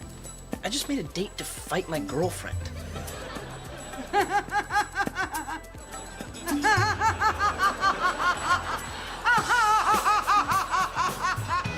This is definitely a good episode for Mindy. The Josh and Mindy storyline is actually kind of sweet. Like, I like following their relationship through its ebbs and flows because, let's face it, there's a lot of evs. But Drake is definitely hitting a new low in this one. I feel like seeing him be this sexist is crossing a line. I mean, it's one thing to be into girls and date them all the time, but he's always kind of had like a line drawn. It's not until the later seasons that they keep running out of ways to cross that line or make Drake seem more like a player. But in this episode, it's taken so much further, and even Josh is kind of sexist too. But I kind of like that he's sexist, because it's like, we all have a little bit of sexism in us, like, about the gender we don't really know super well, so of course you're going to make assumptions, and that's kind of what they're doing in this episode. However, I do think that Drake's is a little too far, especially given how he is in this whole show.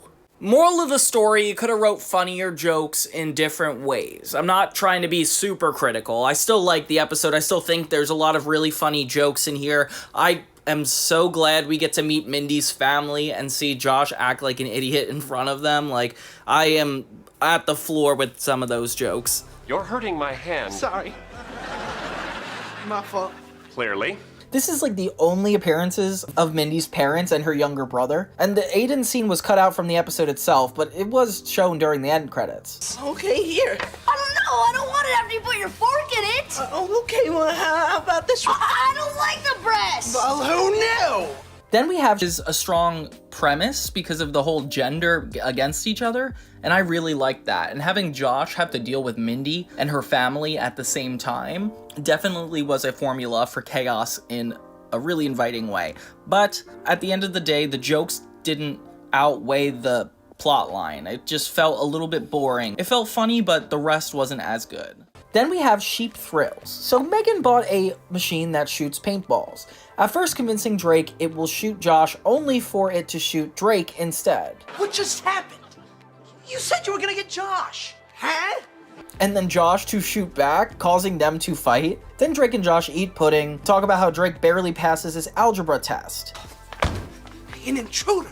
We better go wake up Dad. Yeah, I don't think a burglar should be afraid of a weatherman wearing footsie pajamas. They hear a strange noise in the garage, only to find out that Megan actually adopted a sheep named Bob, which is a super funny joke.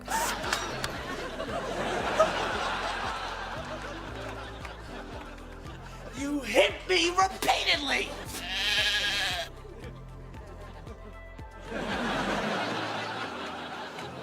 What up with the sheep? It's her secret pet that she ordered online. She talks to Drake and Josh about temporarily babysitting her pet sheep, which kind of gives me the vibes of the babysitting episode of Drake and Josh from season 1, 2 Idiots and a Baby. That was a really funny one.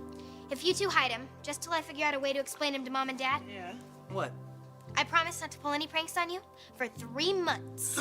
For real? You swear? Swear. Think about it.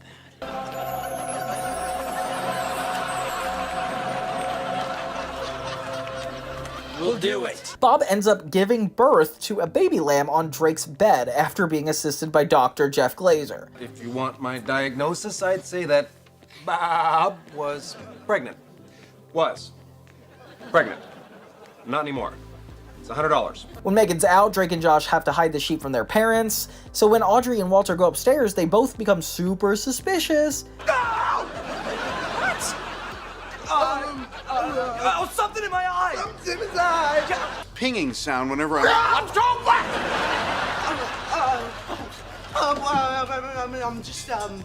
I'm so alarmed by the pinging sound. I don't know how the parents aren't even more suspicious, and I always thought this part was really funny when I was a kid. It might be coming from the alternator unless... Whoa! Josh, what are you doing? I don't know, Like, there's no way you can realistically convince your father you have a reason to shut the car door on his face. After all these horrible attempts to keep this a secret, surprise, surprise, Walter and Audrey finally show up. It's about time. They're suspicious! They try to tell him it was Megan's fault, but their parents don't believe them, of course, because Megan is viewed as the nice child. So you want us to believe that a sweet little 11-year-old girl somehow managed to go on the internet and buy herself a pregnant sheep? It does sound unlikely. It's true! It's true! When Megan goes into Drake and Josh's room, she pretends she's never seen him, causing Drake and Josh to get grounded for a month, and it's just like they give up completely. How long are we grounded? A month. Fair enough. After that, Bob and the lamb end up going to the petting zoo. A month later, the night before Drake and Josh are free from their punishment, the boys discover that Megan actually bought a zebra, which they choose not to do anything with. Sup? And it's super funny. Like, I love that Megan put them in this position. And this, I feel like, this dynamic would have been really funny in season 1 as opposed to, like, just a random lady and her baby. Like, I like that Megan is in the plot. Megan technically broke her promise and lied about pulling pranks for the 3 months, because the sheep thing definitely counts as a prank. Bob was pregnant, diagnosed by Dr. Glazer. It's been discovered that she gave birth to a lamb on Drake's bed. Drake manages to feed some Diet Mocha Cola to the lamb. The episode was initially going to be about kangaroos, which were harmful and vicious according to the episode's cast and crew members, instead of the sheep. In many, if not all, subsequent episodes, a no kangaroo sign is visible in Drake and Josh's bedroom. Josh wears the same shirt in the beginning of the episode that he did in the second half of Foam Finger, which is interesting. And it's super unknown how Megan got the zebra. Like, that's ridiculous. This was one of the last episodes to air in 2005. Wow, they really spread across these episodes. This episode marks the last appearance of Dr. Jeff Glazer. I'm not sure if you remember him from The Bet or Little Diva, those band episode stuff we did. He's such a funny recurring character. Okay, now that we've covered season 3 with 2 of the episodes I'm thinking are not so popular, let's move on to the 4th and final season of Drake and Josh. You guys are not going to like my picks for this, just fair warning. This whole season is really good, so just buckle down. So season 4, episode 8 is The Storm. So in the talking head, Drake and Josh talk about the things in life that don't go as planned, and Josh has a story about how he had an unfortunate dentist appointment, and Drake apparently had the best time of his life where apparently the doctor gave him $200 and to go on a date with his daughter. I don't see a world where that happened, but whatever. Instead, I end up with a hot girl, $200, and a half dozen free burritos. I spent 3 hours having a sneezy dentist sew up my tongue hole. So we see Drake practicing with his band, and even though it's episode 8, we're reminded that he isn't just plain stupid. Like, he's actually hard on his band, and I like seeing Drake like this. He's more assertive, he's a little bossy. It's funny that he actually does get some character traits from Josh. A minor, not an A7. And you? Dude, you're wearing a woman's shirt. It's called a blouse. I don't know who all these people in his band are, like, maybe it happened off screen, but still, like, no one is recognizable? I miss the season 1 band. Apparently a Mid-City Records producer is going to be at the show they're about to perform, and it's super important. I know the finale talks about his music career, but like, it's just so intermittent between the episodes when he's striving for his passion and just plain stupid. I feel like the last time we saw this was in the Go Hollywood movie. I guess it just took 8 episodes to even get there here. Apparently he rented a bus for Drake, which is very sweet. Like, he didn't have to do that. I feel like Drake's gonna do something worse to make him resentful of him anyway. Walter talks about Bruce Windshield again, tries to get better hair just to show off. If it's a 5-day forecast, shouldn't it really be called a 5-cast? Get it? Oh, Dad. And this one guy in the band's sister takes his shirt back, so he has to be completely shirtless. And there's a tattoo of a foot on his chest. Why? Why is this necessary? Is this an insinuation for something? I don't even know. So everybody's at the house celebrating Drake's gig. Helen insults their drink and pours it into the plant. Josh's world famous limeade. This limeade tastes like mucus. It's like, you're a guest in the house. The drummer keeps taking different girls' shirts, like he has Megan's shirt on now. Like, why can't he just borrow from the dad or Drake or Josh? I wanted one with a panda on it. Just burn it when you're done. And it's like literally a bunch of the characters just being weird. We even have Crazy Steve needing to learn temper control throughout this episode. And Gavin and Walter kind of fight over Audrey, with Gavin trying to make a move on her, not worried that she's married, which is, okay. Your mom's hot. Dude! How tall is she? Like 5'2", 5'10"? I'll measure her later and let you know. Don't forget. Drake is very rude to Craig and Eric again and doesn't even know their names here. They talk to Drake about having a girlfriend, which I didn't realize was a continuous plot considering that popcorn girl from the last episode. Drake recruits Megan to help keep his exes apart. Jesus, Josh invited the worst people to bring to this party. Like, why are we congratulating him? Drake is at the forefront of this episode, which is kind of funny because he has to be the straight man in order for this to have a lot of plot. Problem? I told you to keep them apart. I know. Then what happened? I got them all together. Pacing is so quick with so many things happening, it feels like it just kind of flies by. Would either of you guys like the last stuffed mushroom? Sure, I'd love to. Craig and Eric are flattered by Audrey too, which is like, why is everybody into Drake and Josh's mom? Like, there's so many appropriately aged girls at this party. Like, why are they only hitting on the woman that's an adult? Walter's in trouble for not getting the weather right and is told that he has to go out and report it. Where is Josh? I feel like it's being juggled between Drake and his mom more than anybody in this episode. I learned later that Josh just wasn't here for most of the filming, but I don't know, it's a nice change of pace. So Walter is told he has to go out in the weather and report. The weather gets worse and everybody tries to keep their heads up that they're still going to be able to perform. They announce pretty quickly that the entire concert's underwater and they can't really do it. I got wet. And then the electricity goes out, so they almost have like a new problem. My uncle's got a boat. Yeah, well, that's great, Gary. Why don't you climb into your uncle's boat and sail off to Moron Island? They get a TV to work, but it only can work by being cranked, and they forced Craig to do it, so that's not really cool. Come on, Dora! It's right over there! Obre los ojos! Come on! Walter reports in the rain on the TV, which actually does look pretty dangerous, and Gavin keeps hitting on Audrey. This is probably Crazy Steve's longest episode thus far. Like, I like seeing him a lot in this, and his anger issues are completely unhinged. Do you mind if I go back to my program? Sure. Can I rest for 10 Dora! And Miranda and Jerry Trainer here. Seeing them in the same, like, scene is, like, very nostalgic. It feels like iCarly already. So Drake sees the girls giggling and gets insecure, tries to spy on them, and it's really funny because Gavin and the drummer also spy, which makes it obvious, and the girls find him there. How do you cover this up? Shh. I'm trying to hear what my girlfriend's talking about with my ex-girlfriends. I called my uncle. He sold the boat. Hi, I'm Gary. Gavin. Okay. Oh, would you guys get out of here? So on the TV, Walter gets mugged during his weather report. So Megan tries to cause trouble by suggesting to her mom that they fix the gutters on the roof. And I don't know why his mom would enforce this right now, especially with the dangerous weather, but she does make him do it anyway. And he says, I don't do things like that, which is very true. His character really doesn't. But like the whole company's over. Like, why would Drake go to the roof and do this? He ends up making Eric do it, which is even worse. But it's pouring rain. What if I slip and fall off the roof? All right, there's a rope in the garage. Tie yourself to the chimney, you'll be fine. Drake is just such a disrespectful person. So Drake finally figures out what the girls are talking about. Apparently they were saying who the best kisser was, and it was him, but they want him to tell them who the best kisser is between them. I don't know why it wouldn't be obvious for him to just say the current girl. Like, obviously he doesn't want to go through a breakup, so just say the girl you're with now. It broke! The crank broke!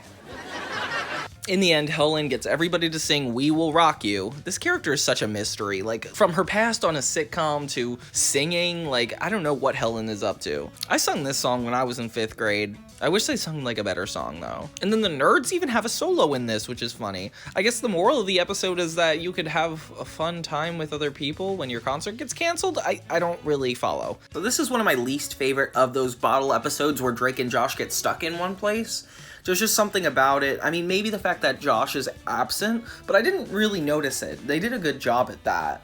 I think the character comedy is the strongest in this, like jumping from different person to different person. We got a really good taste of the nerds, Gavin, Crazy Steve, like it hit a lot of really good nerves. But the fact that it ends on kind of like a bittersweet note with nothing being resolved, and the episode originally wasn't really about making the best of a bad situation, I don't know, it feels like it was just like an insert, a stall episode. I'm not saying it was bad. I feel like every episode in Drake and Josh season 4 is phenomenal, but it was definitely one of the least phenomenal ones, I would say. And finally, we have Dance Contest, which of course is not the actual final episode, but you know what? It was aired last, so it technically is. In the opening, Drake and Josh come up with a challenge to drink as many cups of coffee as possible, and I'm really worried they're gonna die through this. Like, there's so much caffeine in these things.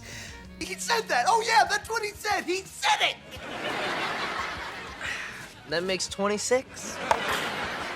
26 now. Come on. Josh pretty much goes crazy in it, and Drake only drinks decaf, which is not fair, Drake. They throw Eric a going-away party taking place at Drake and Josh's house, which is super boring. And Drake just wants to get out of it, which that's not cool, Drake. He's so disrespectful to these guys. If you're gonna leave, then leave. You promised you wouldn't do this. What's up, Craig? I'm not in the mood to talk. To please everybody, Josh ends up showing off his super intense dance move, and it makes the party liven up. And everybody convinces him that he should be going on the Dancing with the Stars parody. This would not only show off his skills, but finally beat Mindy into being #1. Well, I thought you brought her. Nope. Excuse me, but who are you? Were you invited to this party? Meanwhile, Drake is being told that he's doing poorly in school, almost getting kicked out of gym class for no attendance. It's really funny that this is what stops him from graduating, but it's still irresponsible as heck. What? Dude, why didn't you tell me that earlier? You never come to class. Okay. What if I come to class every day for the rest of the semester? Too late. You still wouldn't have enough credits to pass. Josh tells him to start focusing on his homework, but he cannot get himself to commit to anything. When he realizes the seriousness of it, he decides to enter a dance contest because apparently that would allow him to receive extra credit. I don't know how the two connect, but okay. At the premiere, Josh talks to this girl named Emily, who is going to be his dance partner. She's actually professional and has been the best dancer in San Diego. I don't know, I've just always loved to dance. It's cool. Josh, we gotta talk. I'm gonna fail gym. I'm kind of with a person here. Oh, sorry. Hi, I'm Drake, Josh's brother. Nice to meet you. Can I have a sip of this? Ah, thanks. Drake talks to Emily himself, and Josh is forced by his boss to take care of gangsters in a movie theater on Josh's day off. That is like the third time Josh is like forced to work. Sorry, I'm not working today. It's my day off. 5, 4, 3. You know, you can't make me work on my day off. 2, 1. Quiet down, hoodlums! So later, it turns out that Drake steals Josh's partner to enter the dance competition himself, which is super rude. That's like one of the worst things I feel like Drake could do to Josh. Like, it's not his responsibility, you're failing. I thought we were dance partners. Well, after you and I talked, Drake asked me to be his dance partner. Why would you say yes to Drake when you already said yes to me? 'Cause Drake gave me a digital camera.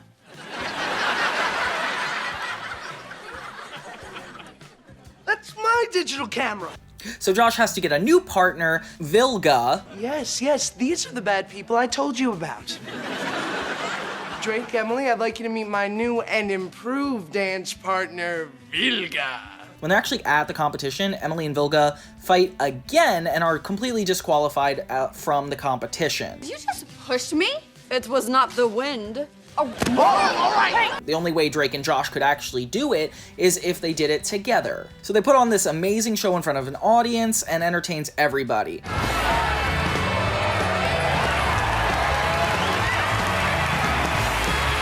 They end up winning, and Audrey and Megan are super shocked that they're actually that good at it, and so am I. I knew you'd win! You guys are so awesome!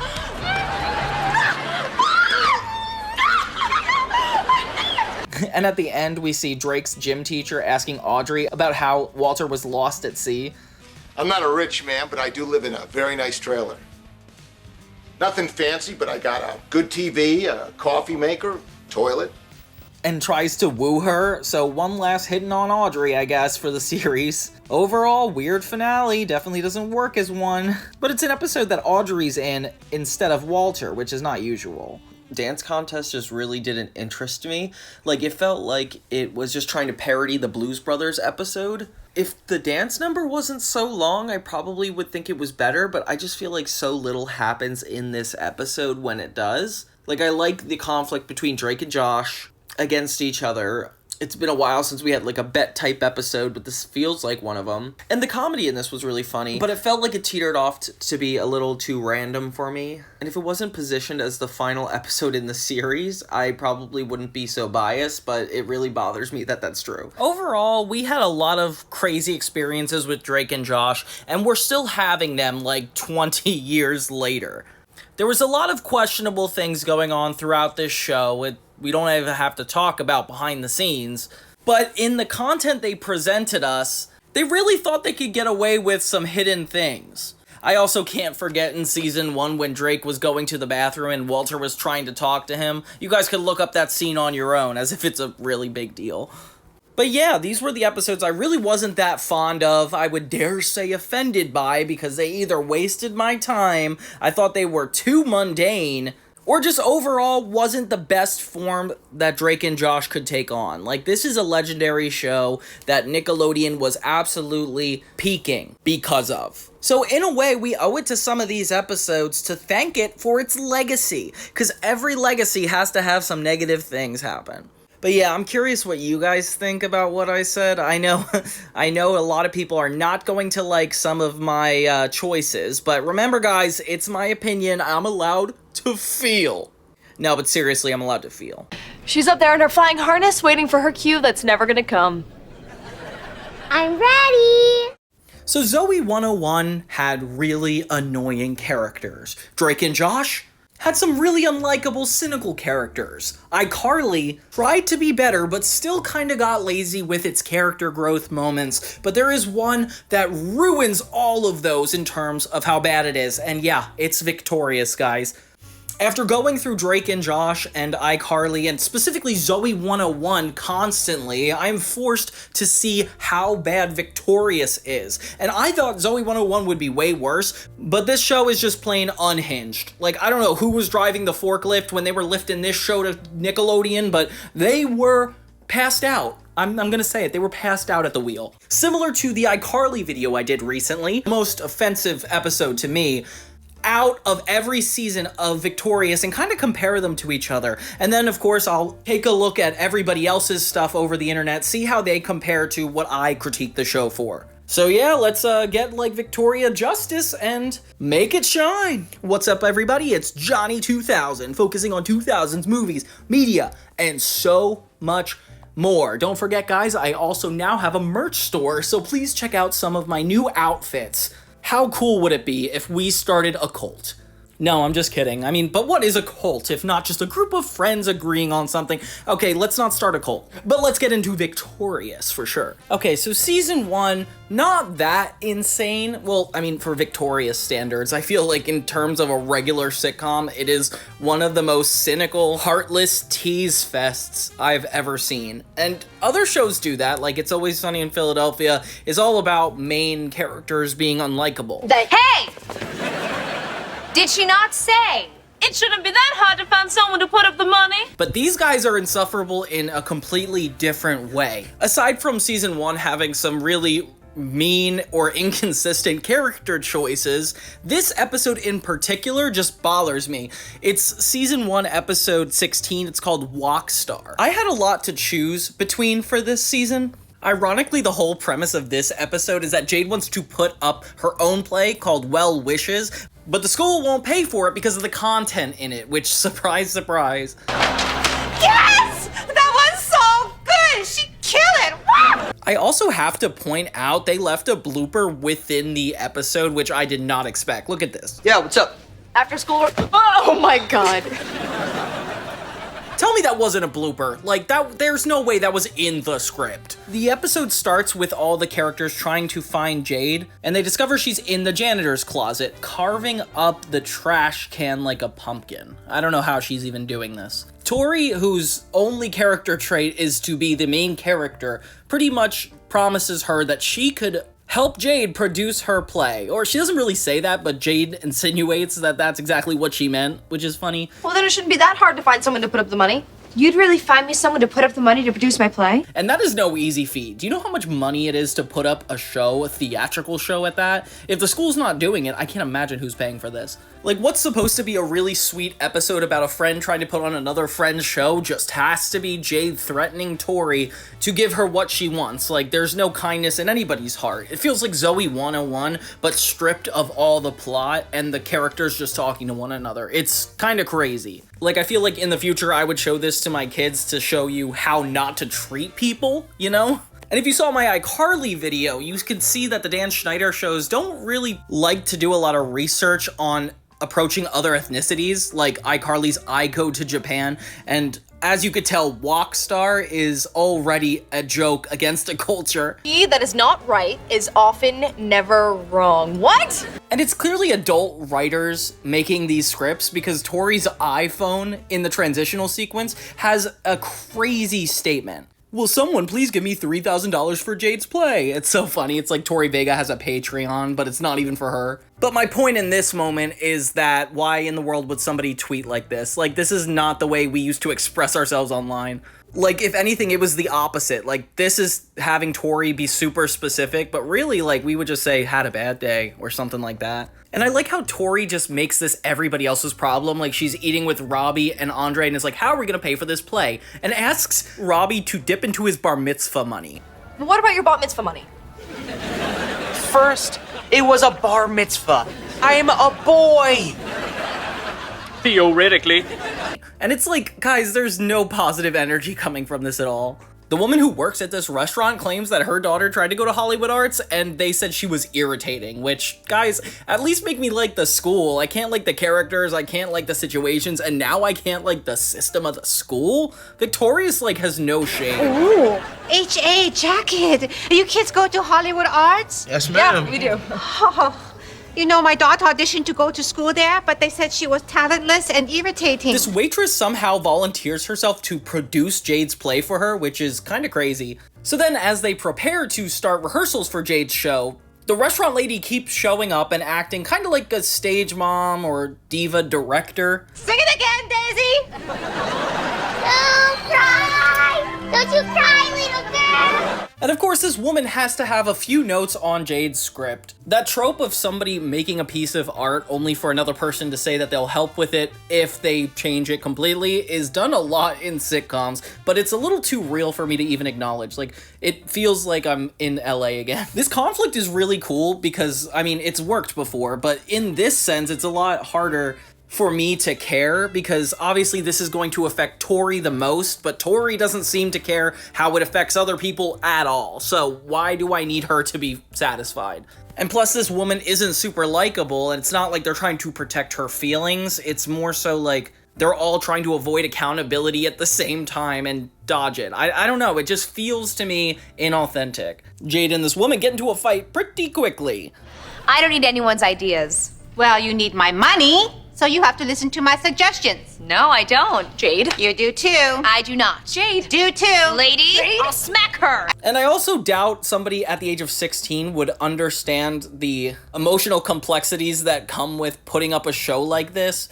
And I feel like Tori is just automatically empathetic toward it, like when really in reality no kid would actually know what to do in this situation. This woman keeps trying to insert her daughter in the theater and have her in the show, which this lady must have so much money because the plot of this is crazy. The girl, though, is so good at playing somebody that doesn't know how to act. She must really know how to act. But they essentially force this girl to do it, and nobody wants it. The mom is the only one who wants this to happen. I wish there was like an emotional connection to the mother, like a mother-daughter relationship issue. Maybe Jade and this woman just somehow can't collaborate, as opposed to two people that really suck not being able to work together over and over again. They could have used this as an opportunity to have Jade and Tori actually open up together and be friends, but Jade consistently shuts her down, not really letting it happen at all. And considering all the stuff Tori is doing for her, it's almost hard to watch the kind of disrespect. Later, they're playing cards at Tori's house, and it never occurred to me how rich she is. Like, this house is huge. And she tells the guys what happened, essentially, but it kind of makes me angry because they all hang out without Jade, and Beck is like, oh, what'd she do? As if Jade wouldn't have told him first. So, like, the idea that Jade is just this piece of work that even her boyfriend is dismissing like this, doesn't even get information on himself, it just kind of says a lot about the character to keep somebody around like that. It feels vicious. Andre suggests that a way to avoid this diva director is have a famous person go in restaurant long enough for them to change the play back to what it normally was. You don't know who she is? Maybe I've seen her before. That's Jackie Bonet. Jackie Bonet? Yeah, she's starring in that huge new movie with Taylor Malone. Which, how in the world would that work out logistically? Like, are you really trying to re-rehearse an entire second show while putting on the same show? And don't even get me started on how tech would work for that. Like, you just rehearse it and rehearse it? So Jade and Tori end up leaving this woman's daughter hanging on the fly-in theater thing. And it's like, come on, guys, you didn't need to take this out on her poor innocent daughter. Like, there's no way. Of course, they somehow have to use Trina, so they make her the fake celebrity coming into the restaurant. And so the rest of the episode is kind of a stall-a-thon, where they're trying to just get through the whole show and distract this woman long enough for them to get through it. Jade's whole point in this episode is to impress her father, which I actually like. I feel like that's a very relatable for Jade, and the things she's done in the past have not really been relatable. But yeah, how they treat Trina versus like forcing her to do this favor for them is really annoying. And poor Ariana Grande, in this episode, she's essentially like a pawn in the plot where she's just acting like she's in the show for Jade, and that's all she does. She doesn't even get some good jokes in this one. But yeah, the dad plot didn't really need to go anywhere. The woman ends up interrupting, seeing that Jade's show is slightly better than theirs, and I guess we just threw all realism out the window and just assumed this was possible. I'm ready. Mom? Mom? With the main character barely making any decisions this episode, more so being forced by her enemy to deal with the repercussions this entire episode, it feels unnecessary. It feels like if this was cut out, nobody would notice. And the jokes aren't even worth it. Except for the bar mitzvah joke. I do think it's funny that Tori asks Robbie for his money and he says he can't because he needs makeup. I think that's honorable. Although there's no way the writers made it in a way that wasn't making fun of his character. Let boys wear makeup! Okay, for the second season, honestly, this is the show's peak. I felt like the first season was okay. The second season is definitely an embodiment of what the show was trying to be, even though the peak is not that high, guys. Season 2, episode 9, Tori tortures teacher. You'll notice a lot of these episodes get lower on my list specifically because of the character actions. Like, I just feel like this is what drives a television show. And having the characters act so uncharacteristically out of place just to get some good jokes in is really annoying to me. Just wandering about.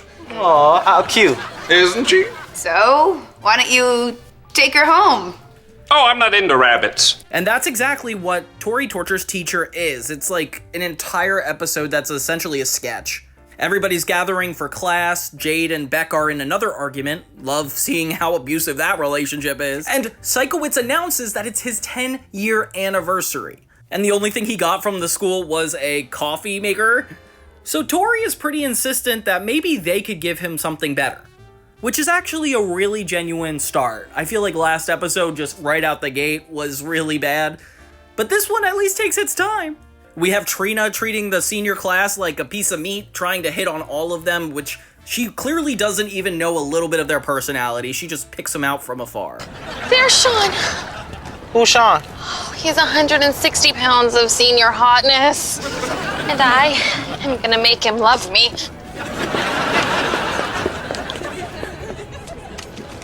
I know, right? Yeah. Okay. See you there. Dude, Trina's so dirty as this character. Like, she just gets worse and worse as the show goes on, being essentially the cast's meme to make fun of. It kind of reminds me of that era where we were taking pictures of people you would define as ugly and essentially calling them ugly. Like, it's not a nice mentality. I don't think anybody in the world is actually ugly. Like, the way we joke about it is never in good fun. The cast pitches in to see a show together. And as they're sitting in the seats, they get the entire theater to laugh along with what they're saying. Come on. Nuge. Nuge. Huh? Ah. See? Yeah. Feels good, right? All my students, try it.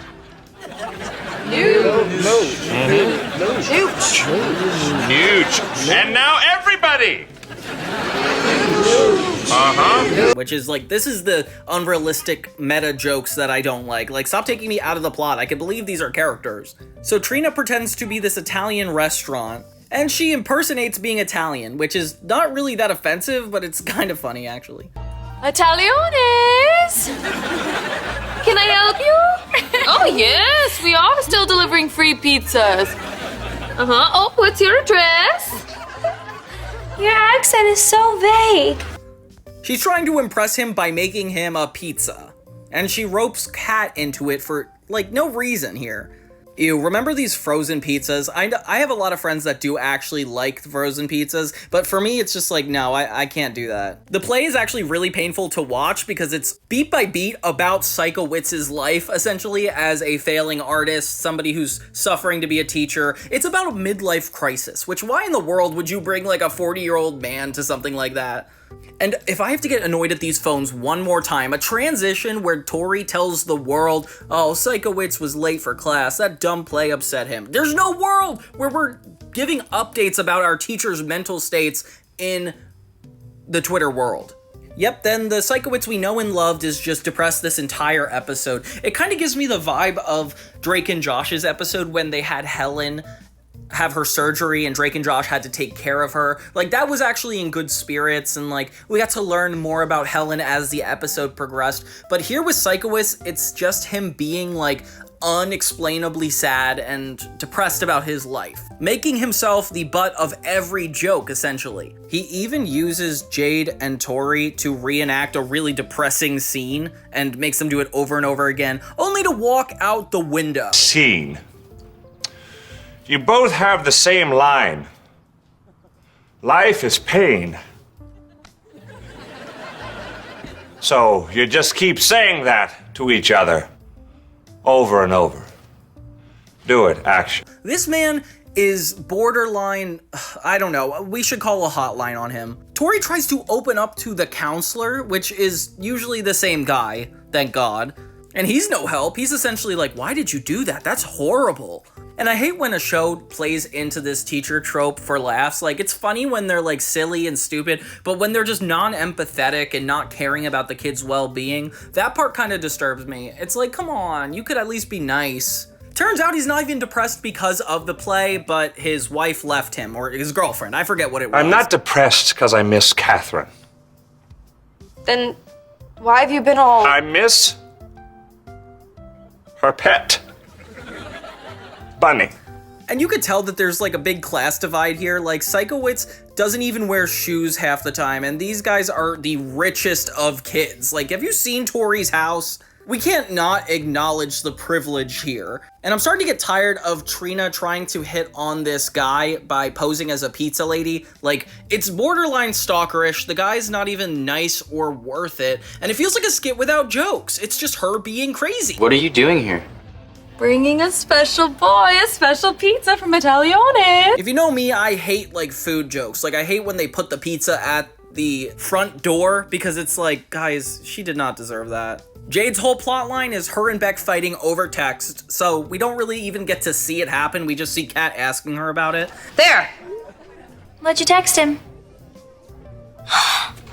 Oh, and it turns out they're trying to set up Sikowitz with a woman, which they didn't really clarify. They just went straight to auditions. It's kind of a funny joke, but it's also just unrealistic. So yeah, they get a bunch of female actors to come in and read with Sikowitz, and they're essentially trying to pair him up with a date. And if you're an actress in LA, you should know that this is definitely a frustrating thing. Like, somebody could actually do this. Then there's a big revelation moment, but it's not really a revelation. Sikowitz just pulls Tori aside and says that he doesn't miss his ex, he misses his ex's pet. And he was just telling her that. I don't know what is going on with this show. Like, they have auditions and they try to do this whole setting Sikowitz up with somebody, but it doesn't pan out. There's no bigger goal they're setting themselves up for. It's just unexplained trials of trying to cheer up Sikowitz, and it doesn't even end in a good heartwarming moment where anybody gets accountability for any of the nice things that were done. It's just everybody being used as props to essentially tell a joke about a teacher going through a depressive crisis. Yeah, it was funny though. I do have to acknowledge in a lot of these episodes, there are funny jokes. Like, in retrospect, maybe they're not like the best, but they definitely were good. One of the weakest episodes, not only in season 2, but in the series, because there's just so many open opportunities to make the characters grow or develop or even keep track of their relationships, but it seems like they throw that all out the window whenever they get a chance to. Also, it's hard to find new things that Quentin Reviews didn't already discover. I love that guy's channel, and I love doing these kinds of retrospectives, but like, it is important that I kind of have my own take on these things. And for me as a storyteller or writer, I feel like the character development, just how the plot progresses, is the biggest insult when it comes to Victorious. Like, Zoey 101 did Victorious better. iCarly, it started out pretty good and it ended up getting really bad. Coming from the perspective that you need somebody to be in a relationship to be happy, like, that's also kind of annoying to be told from the writer's perspective, because you know you're a show about teens' lives. Like, you're trying to paint them to be obsessed with relationships and having that be their whole purpose. I mean, maybe you guys don't feel that same way, but growing up, I definitely felt a lot of pressure to be in relationships, and that was like the ultimate goal, and I feel like they're definitely leaning into that in this episode. The only solve in this episode is they get Sikowitz a bunny. The end. I don't know what to tell you. No. Bunny's a cat. A cat? Yes. The woman I was dating named her cat Bunny after her Aunt Bunny, who's dead. Okay, so if you guys have heard of this show before, you'll know that seasons 3 and 4 can also sometimes just be season 3. There's 26 episodes going forward, but 13 of them are in the production order of season 3, 13 are in 4, but then on Netflix, they like put them all together. I don't know. Point is, this is 2 separate sets of batches of episodes that I'm going to dive into. This first episode is from season 3 in the earlier batches, called Driving Tori Crazy. And this episode is the perfect example of the quality decline between Victorious season 2 and 3. Like, at this point, they're not even trying. This feels like a glorified sketch show that just keeps going on and on with running character bits that don't necessarily need each other. Hey! Little girls! You can't drive those in the street! Randolph! Like, something I really like about Seinfeld is the way they weave an A, B, and C plot together at the end of the episode. You have a problem that reflects another character's problem, that reflects another one, and then they all come together to solve it. With a bunch of characters with good intentions that often butt heads because of their needs not being met, this is not doing any of that. All right. It got worse. Driving Tori Crazy is an episode about Tori trying to get to school. Who cares that we're at Hollywood Arts? Who cares that we're learning about acting? I want to do an episode where Tori is late to school. Which makes me even feel more annoyed because in Zoey 101, Lola weaved acting into her storylines more than this show. It's okay, it's okay. I'm so sorry. And it's supposed to be about a Hollywood Arts high school. Before we get into the negatives, I do want to talk about the positives because there's very little. And my favorite one is getting to see each character one by one having a moment taking Tori to school. They're using it as an excuse to like kind of get deeper into the characters. And, you know, you'll see that it's really annoying because it almost makes the characters look worse than they actually are. So it was like an almost really good concept. I feel like if we got more meaningful moments that also could have been funny instead of just slapstick crazy moments, that would have been better. When Trina takes Tori to school, she forces her to shave her legs while she's driving. And that's really annoying because it's like, you guys don't just drive together to school anyway. For God's sake, even iCarly had an episode about saving the environment. We're just not gonna go for that. Hey, move, lady! I'm helping the environment! Stupid hippie! Hey! Little girls! You can't drive those in the street! Flag off! And I ain't just talking trash.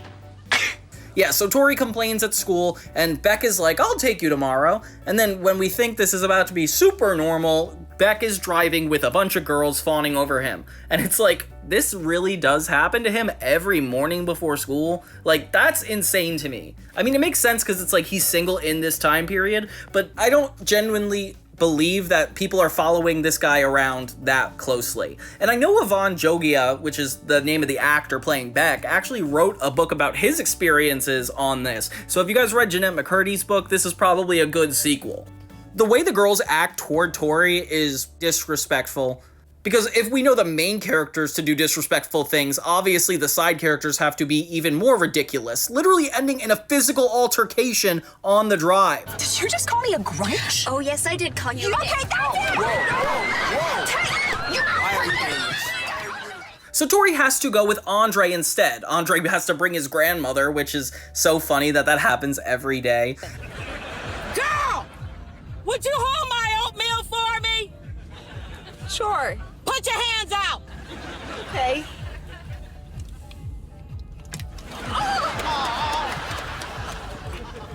Why did you do that?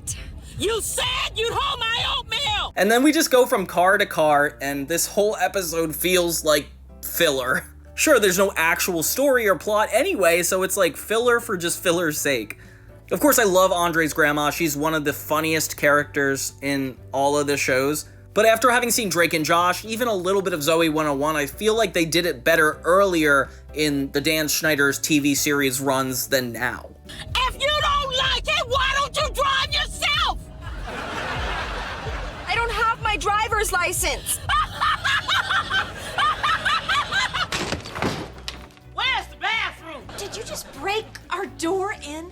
I rang the doorbell, I waited 25 seconds, nobody came. What was I supposed to do? So yeah, Tori ends up having to go with Robbie, which ends up being a complete joke. They just make fun of Robbie to no end on this show. And at this point, Tori is just ungrateful because before they had a reason for her to not want to ride with everybody, like they're definitely disrespecting Tori, but in this scenario, it's like, this guy's doing you a favor, Tori, and you're just complaining and embarrassed. It gets taken a step way too far when it's Jade who takes her to school.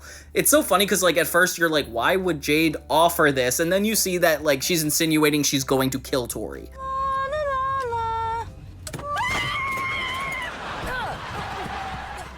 And it can't be that bad. Like, we just got off the first season of seeing her ask Tori to produce her play, and in the third season trying to murder her. Like, it's unhinged.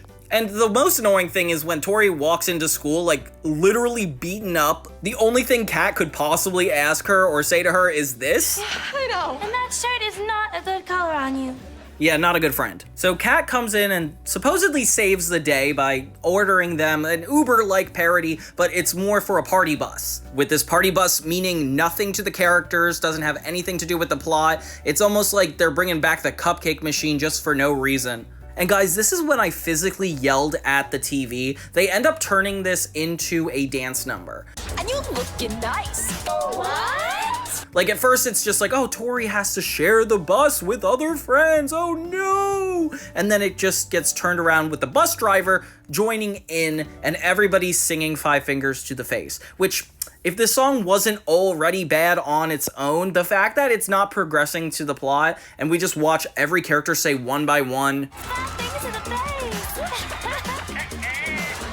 Five Fingers to the Face, it is the most frustrating bit I've ever seen in all of teen television, and I will die on that hill, guys. This is so unnecessary to see this happening. Like, all this good talent on screen, and you're telling me these people showed up every day at 8 a.m., filmed for 12 hours to put this together. Come on! With all this, I was like, oh cool, so the episode's actually starting now, and it's more about having to share this party bus, or take the bus to school, and maybe they're late, or it ends up being worse. But no, the conflict is just everybody took the bus, and then the musical number is the way the episode ends. We do not see these characters get off the bus, even go to school. We just have them sing Five Fingers to the Face and close on credits. Are you kidding me? If this were a movie theater, I would have walked out. And it's just getting frustrating at this point because it's like, I want to be easy on this show, but they just take every left turn they possibly could until I'm mentally living in a circle.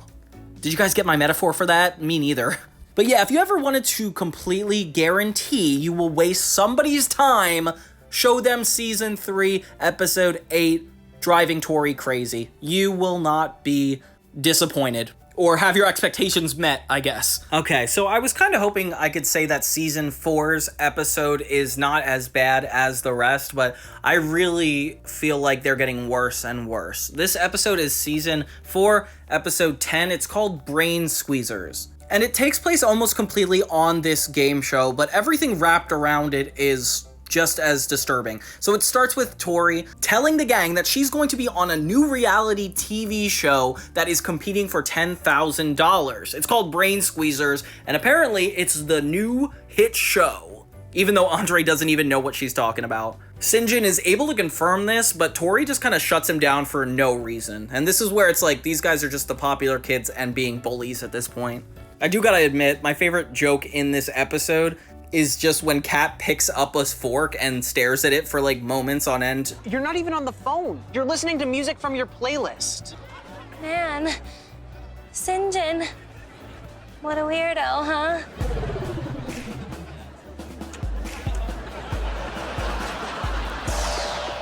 It's necessary to note that the cast and crew of Victorious didn't think that the 4th season was even going to happen. I think they were going to plan on ending it on season 3, but then they got ordered to have 13, 14 more episodes, so they had to just keep going. And you could tell, it really wears on the cast and crew that they are just trying to make anything a plot at this point. Like, they don't like to cling to the fact that it's a Hollywood art school. They don't like to cling to the fact that Tori cares about being a good person sometimes. They just have her trying to be on a TV show, and all of her friends are essentially begging her to be on her team. It reminds me of Family Feud in the way it's like set up, where they actually need to have a full group of people.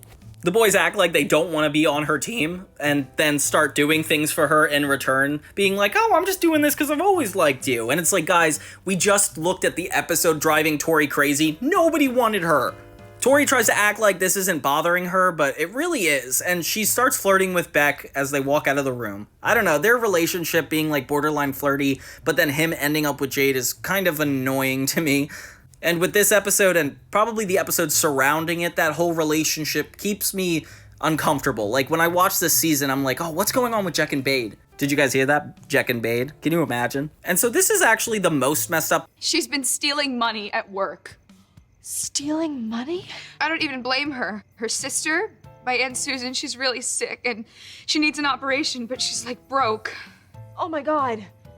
Listen, why don't you bring your Aunt Susan over here, and then I'll put on some heavy shoes, and then I'll jump up and down on her face. So Jade shows up to Tori's house, literally in tears. We think that there's going to be an actual moment, but of course they're going to pull the rug from under us. It's clever the way they integrated the transitional tweet with the scene, though, in this moment. Like, Tori tweets what her team is going to actually be, and it appears next to it. I don't know, that's just kind of exciting for me. So Trina and Jade are pretty angry, and I wouldn't blame them, but I also think that Jade took it way too far, making her think her mom actually went to prison. Like, it's inappropriate. When Tori shows up to the place, she finds out that she was actually checked in 20 minutes ago by Jade. You're telling me they didn't check her ID? Like, I feel like if you're on a film set like this, you would definitely have to check the person's ID. I get really annoyed with all these meta jokes coming over and over again. Like, I get it, you're in LA, you're in Hollywood, but like, at least lean into the school more than the location. So they throw Tori on a team with Sinjin, Trina, and Kat. And there's no actual reason for this, no intended character growth. We're almost just, it looks like this whole episode is just we feel bad for Tori plot. So not only does Jade get rewarded for doing this thing, but we're more than halfway through the episode and nothing really happened yet. It really all starts when the show goes. It's funny to watch Nickelodeon put on a fake reality show where they drop food on you. Like, obviously they have the Kids' Choice Awards, they have Legends of the Hidden Temple. Like, Nickelodeon is really known for doing game shows like this. So the fact that they're like mocking themselves in a way is kind of funny. I'll pass. You can't pass. Pass. Not an option. I don't want this question. You're only making it worse. But not only is there not a lot of structure to this, but everything that happens to the characters is almost completely random, with Beck getting swung in the jugular, and they drop a car battery on Jade's head. Oh my gosh. So it's basically them getting points by being tortured. It feels like a horror movie. And then we get to see a tweet from Sinjin, which is crazy. Why does he get the transitional screen? The studio audience is really annoying in this because they genuinely cheer at a lot of points when everything about this is supposed to be a joke. So they're not committed to the fact that this is going to be a sketch or the fact that this is an episode where a character's struggling at all. It's just torturing every character one by one and then nothing happening. And even more annoying, this show doesn't even escalate. It ends with Tori being tackled by a wrestler and then the credits go on. Like, why do we have these abrupt endings? Like, you can't just write whatever you want, have these teenage kids act them out, and then just be surprised when nobody thinks it's normal. It's even more deducting points because of the fact they did this in the April Fool's Day episode. They had a game show parody already. But yeah, just the way Jade treats everybody in the situation, the way that there's nothing needed to be resolved. I mean, I guess you could say she got her comeuppance when they dropped literally the car battery on her, but at that point, I'm not even having fun anymore. I'm just like, I don't want to watch all these kids be tortured on television, and there's not even like a catharsis at the end where you get to feel better. Like, it's just other people going through stuff and us laughing at it. Like, I don't like to laugh at people in this way. They could have at least made the game show a little bit more structured, more interesting, and less random. I feel like this was just an excuse to just throw more jokes together. Like, if you guys really didn't want to do this last season of television, I don't know, hand it to somebody else. Does that work? Can you call a lifeline in Hollywood? Like, if you don't want your show to keep going? Yeah, well, I don't know. But yeah, these kids, they were put through the ringer in this with no worthwhile payoff. Like, I can't even name this season to be a good piece of art. It just feels like commerce packaged with kids selling products that they don't even want to sell and writers laughing about it the entire time just through scripts. It's like, come on guys, I need a moral lesson. I need something to cling to.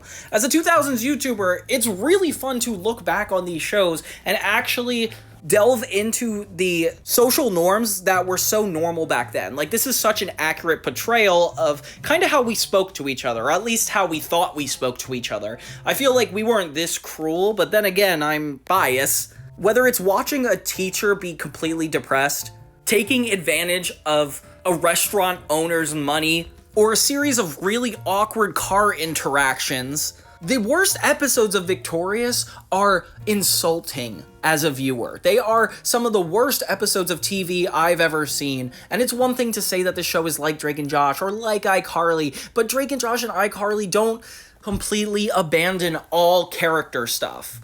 So yeah, Victorious, I just feel like is a shown-off show that is just trying to gloat about how much money it has, and it doesn't have any amount of empathy for the people around it because it doesn't need to. It's clearly told by the writers through kids, and it doesn't really match the personalities with the people themselves. All this could be forgiven if we had a good story, a good beginning, middle, and end to all these episodes, but when musical numbers just come in and bulldoze their way through, like, Nickelodeon, you are not Disney Channel. You can't just do that. I mean, I guess you can just do it, and you technically did just do it, but stop. There's no love in this show, and a way that I am seeing in Unfabulous or Ned's Declassified, like, this is one of the 2000s failures for sure. So I found a lot of interesting tidbits from fans of what they hated, and I gotta say, they're very different from mine, so let me just go over them real quick. Season 1 had Wi-Fi in the sky. I'm not sure if you guys remember that one, but it almost takes place completely on Zoom. Yeah, before COVID, there was Tori on a plane talking to her friends trying to get a project done. Not even an interesting premise. With everybody being stagnant, it's crazy to think that this episode was a choice and not forced to happen just because they didn't have the production budget. Modern Family did an episode like this, but it was definitely better, where one of the characters went missing and they used the video chatting as a means to try to figure out this problem from all different places. But here, it's just Tori on a plane and constant friends interrupting. It definitely delves into that Zoey 101 territory where it was interesting because of the things that went on technology-wise, but it's not far different enough where I even care what video chatting means to these guys. Like, it's not interesting, it's not like the pair phone, it's just dumping everything off the bridge. You gotta admit, though, it is kind of funny how it looks like the shots are perfectly composed. Like, who jumps on a Zoom and it looks that good? But yeah, I saw that many fans didn't like this because of its single location, like, detriment, where it's like a choice but not even artistic. The voluntary limitations of just every character being in their home. Like, it would be funny for like a quick bit where we get to see a little bit of everybody, but it feels like it's just trying to stall for time. But that was one of the earlier cracks we got to see in Victorious. I feel like if I jumped in on that episode, I would have foreseen how bad this show would have ended up, but I was all the naive. Of course it doesn't have a good ending. It ends with Paris Hilton attacking Trina, and that's kinda it. The Breakfast Bunch is another interesting one. I really didn't like the 80s movie by John Waters. It's about a bunch of kids that spend the weekend in school detention. And they essentially copy and pasted the plot onto this. Except imagine they took out the character accuracies, the character growth, and even a reason to root for them. It is them just avoiding the law the entire episode. This guy is determined to keep Tori, Jade, everybody in detention. iCarly did this plot really well when they had to do an entire webcast from detention. Like, that would have been a good Breakfast Bunch parody, but just this is not working. And the 80s movie, like, that's not something we're nostalgic for. Like, you can throw in some 90s stuff, but like, as I was watching this in 2010, I don't think I even saw the movie. So it always bothers me when TV shows try to take the route that the same audience isn't really meant for. I mean, I get it, it's tween drama, it's just not a comedy, and so why would they throw it on this sitcom? I'm sure there was a lot of fans out there that really did like what they were doing here, and I love the gimmick of it all, but I really feel like the only reason they did this entire episode is to get that one shot from the opening sequence where they're running away. And come on, guys, like, taking references is one thing, but taking an entire show and like turning it into that reference, it's just a little bit lazy to me. They completely butchered the dance sequence. Like, I had to look up this movie just to see what it was actually like when they hung out in the library, and in this instance, it's just completely boring, especially if you don't know the actual movie. And even when I did know the actual movie, it's like, guys, this is still not progressing anything. They're dancing for no reason. It's just a series of montages of them acting ridiculous. And it doesn't even end with anything being resolved. They just walk away from the school, which you could argue that does happen in the movie, but the movie has a plot. Another mention is the Hambone King. I know that was also in the last section, which, by the way, never watched the entire last 13 episodes of Victorious. You will not be impressed by any means, like me right now. So Robbie posts an online video spotlighting his talent of ham-boning, but Gerald, who is this other guy, essentially like a part of this gang, claims to be the real Hambone King. It feels like one of those gang episodes where it's like all the main cast is in danger because this entire other group of people are trying to prove Robbie's reputation is just a lie. I do like the Robbie episodes generally, like Rob Rotzi is probably one of my favorites in this entire series, but seeing him in this light isn't as funny as it used to be. And seeing a show go down is not always fun. Like, you have the resources and unlimited time to make this actually good, and they just seemingly did not do that. A lot of the fights take place in this alley, which it's like assuming that kids are used to doing stuff like this. Like, I was never hanging out in an alley watching fights go down. Like, I'm sure somebody in your audience was, but like, you can't just take that out randomly for one episode and then be like, no, every other time they're actually living in a pretty normal world. They got a good couple of music moments, especially with like Kat and Tori and Robbie, but it doesn't really lead to anything interesting. Like, I would love it if it was like a musical episode where they actually had to sing full numbers, but it's almost like they went there without going there, or went there on a budget. If we could just empathize with Robbie in this situation, at least just feel bad for him, that would be one thing, but they keep giving us traits about him to not like, so it's like, I'm almost on the other team's side for this. It culminates in one final Hambone challenge where Tori ends up being the one stepping in and winning it for everybody, which could be a really sweet moment, but there was no reason for that to happen. It just is the fact that Victorious is the main character. But yeah, I had to do those follow-ups because there's just so many of these episodes in this show that just downright confuse me. And I wasn't surprised to see so many people on different online forums each have different episodes they didn't like. So it's like we all didn't like a little piece of Victorious all together, guys. So while we're bonding over the iCarly technology craze, Zoey 101's PCA location, Central Hub, or even Drake and Josh's comedy, I can't find anything to ground me in watching Victorious. It just feels all around like they did not care. Look, if you've watched anything on Johnny 2000 before, it should be no surprise to you that me and Zoe Brooks are not on good terms. I've definitely said negative things about this show in the past, and honestly, I stand by them. So yeah, this is not an apology video. This is me taking the craziest episodes I've seen of Zoey 101 and kind of putting them on blast, kind of like isolating them on their own. If you've seen my Zoey 101 retrospectives, this is probably not going to be a lot of new info or even footage for you guys. So I'd either check out that one or just join me for this little banter. We're going to be diving into some of the most offensive and time-wasting episodes I've ever seen of Zoey 101. We've did this with Drake and Josh, we've done this with Victorious, iCarly, but now it's time for Zoey 101, and I expect a full-on roast fest. As we go from seasons 1 to 4, we're going to highlight 2 of the craziest episodes I found in each season. Not only the worst, but the most controversial a little bit. What's up, everybody? It's Johnny 2000, focusing on 2000's media, movies, TV,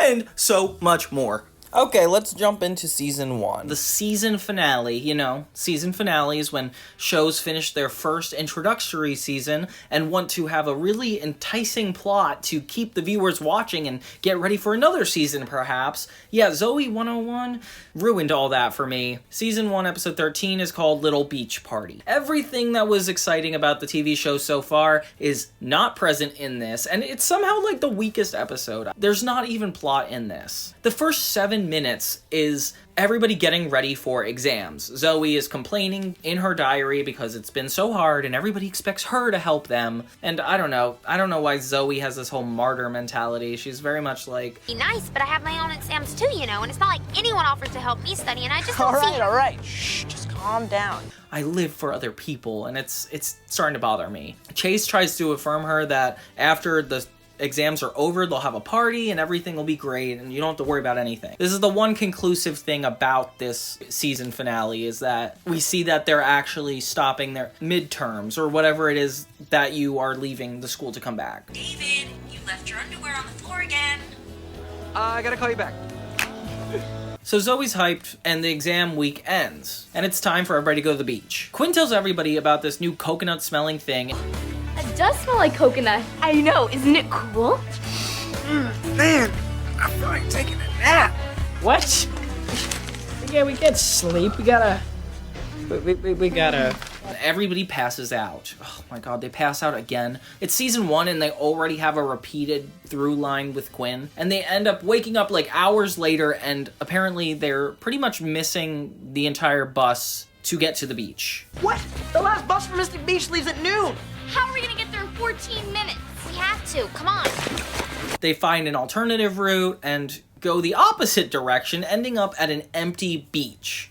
Mystic Beach is exactly 57 miles north of PCA. No, it's not. Mystic Beach is south of PCA. And the entire episode is them essentially lost and stranded. Like, their phones don't work, they have to figure out a way to make fire, but there's not anything really at stake because we know they're gonna be okay. And it does take them a little too long to be like, oh, we're gonna make the most of this and have fun instead. And Danny, you've got batteries in that boombox? Uh-huh. All right then, let's crank up some music and quit being a bunch of lame losers. Yeah! And I feel like that doesn't also solve the problems they had, like you still are stranded on an island. It reminds me of those other Dan Schneider bottle episodes, like where Drake and Josh were left at the side of the road, or the Victorious cast was locked in that RV. Like, I feel like these shows like to have a bottle episode of the main characters getting stuck somewhere, having a good time, having a bad time, and just going crazy in the middle. I just... As a season finale, though, like, this is even crazier that they tried to have this in. Dustin loses his bathing suit and is stuck in the ocean, which you think is going to be the premise of the rest of the episode, but it's just an annoying segment that keeps coming and going, and nobody really helps him enough. A big wave knocked off my bathing suit. Well, where is it? If I knew, would I be naked from the waist down? And Quinn is able to make the firework. Okay, it's nice to see that she's helpful now. I feel like this episode would have been a lot more interesting if everybody had something to offer to their survival and they butt heads on trying to do it, and or like went the Jimmy Neutron approach where like maybe one person is super into it but everybody revolts against that person. But no, it's just Zoey studying for the exams and then they're lost at a beach. Can't really do anything about it. Nothing progresses to be worse. And the teacher ends up showing up and rescuing them. I brought those pants you asked for. Where's your little brother? He's still naked in the ocean. Interesting. Super anticlimactic. Nothing's happening. Like, I'm not worried about what's going on next season. I don't even care if they wake up. Oh yeah, they faint again. Another episode ends with everybody fainting. But this time it's like scary because it's the teacher's pickup truck. Like, why do you have a bunch of teenagers asleep in your trunk? He also falls asleep by taking a sniff of whatever that coconut thing was. Oh, this looks comfy. All right, I'm right over here. If you, And this episode just feels like a bullet list of things that are happening. As I'm telling you guys this episode, it just feels like it's like, this happens, then this happens, then this happens. And none of it brings out some interesting sides of the characters. None of it progresses the plot. We got a conclusion of Zoey and Chase's love journey at the end of episode 11, so like these last two are just like, what are you doing to me? If I were Nickelodeon, I would not have renewed the show for another season. Like, it just feels like this really weird experimental comedy drama TV show that doesn't necessarily have a through line, nor does it know when it wants to be funny or wants to be serious. The plot lines get real and the characters have actual stakes to deal with, but because they're such terrible people, it makes it really hard to even want to see them succeed. I remember when I was little, I gave the show a lot of slack. I thought it was funny. I definitely would watch it if it was on, but I remember never laughing, and I don't really know why I was watching it. And looking back, I don't see any reason to keep watching it. Like, it's not funny enough, it's not dramatic enough, and it doesn't even hold a place in history. And I could forgive all of that if the main character was not so bland. Like, Zoey 101, her character is just either whining about somebody else's problems, trying to do favors for other people. It just feels like she doesn't have, like, a solid sense of ground. I mean, her biggest actions were when she wanted to revolt against the guys or make peace with people. And if you guys like astrology, that's very Libra energy. I guess you could argue they're getting along now. It's kind of the end of an arc, but I'm still looking for hints of Chase and Zoey. Even something going wrong. It feels like barely anything happens except for Dustin losing his trousers. Zoey doesn't grow. There's no need to even watch more, in my opinion. If it were funnier, I would excuse it, but this one just isn't. So Little Beach Party is last on the list. Little Beach Party was already enough for me, so we're just gonna jump right to season 2. The season that added Lola. Let's jump into both of the episodes I picked for this season. The 12th episode, People Auction, comes to mind. Everybody's at Sushi Rocks. Chase still works here, Kazu's still the boss. And all the kids are having dinner there and are acting like really annoying teenagers. Like, they're disruptive. I don't know how this coach eats in silence when they're being really rampant. When it's time to deliver, Chase takes way too much food and ends up falling down one of the PCA stairs. What was that? Chase! Oh, no! The group run to help him, and while everybody's gone, Kazu's restaurant sets on fire. The next day, we see Kazu super depressed, and even Dean Rivers is mad, but I don't know, it was kind of an accident on Chase's part. I don't think it's his fault for taking too many of the deliveries. Oh, wait. There's $5. It's not burnt too bad. Well, we don't usually accept tips, but thank you. Apparently, even the money in the safe caught on fire, which is crazy. How did the fire get through the safe? But they keep bringing it back up to him. Guys, just give him a break.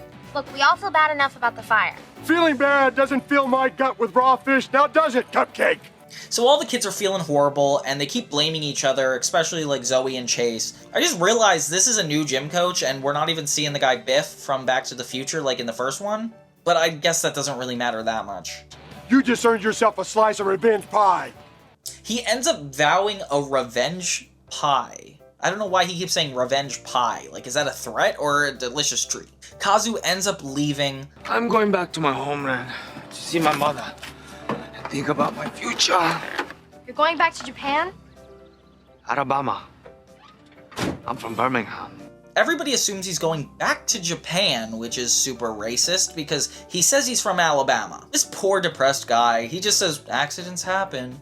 But he should know that it wasn't Chase's fault either. I don't know why he's letting him feel guilty about it. And tells everybody she knows how to get the $10,000. And it's by cloning babies.